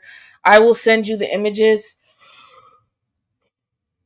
I'll send you the images that I would like for you to produce if possible. Um, it's hard for me to make stickers because like I'm more of a stencils kind of girl. I like spray paint. I like to paint and color on the walls, but That's my daughter. She loves graffiti and spray paint. Like she's like, Mom, I'm in love with letters. Like she just loves to stencil things and spray things out. Like her got her into it. She just took off. Really good at it. I had a friend of mine who was like super rad femme, super eco femme, like vegan type of girl, and we were always running around. She's like, "Come on, we got to get up. We got to get up. We got to go tag. We got to go." I can't say the word on here because like I'll get, but yeah, that was like that. That's little delinquent, but Behind it. I'll leave it alone after that. But the adrenaline behind it is what got my daughter. yeah, I do think that's one of the more amazing elements. I do enjoy that particular part of it. I'm probably gonna go live a little bit later too, because I got a lot to do, and I'm supposed to be traveling tomorrow. So y'all come back. I'm gonna say 9 p.m. Eastern Standard Time. All right, thank y'all. All right. Okay, and then we're going to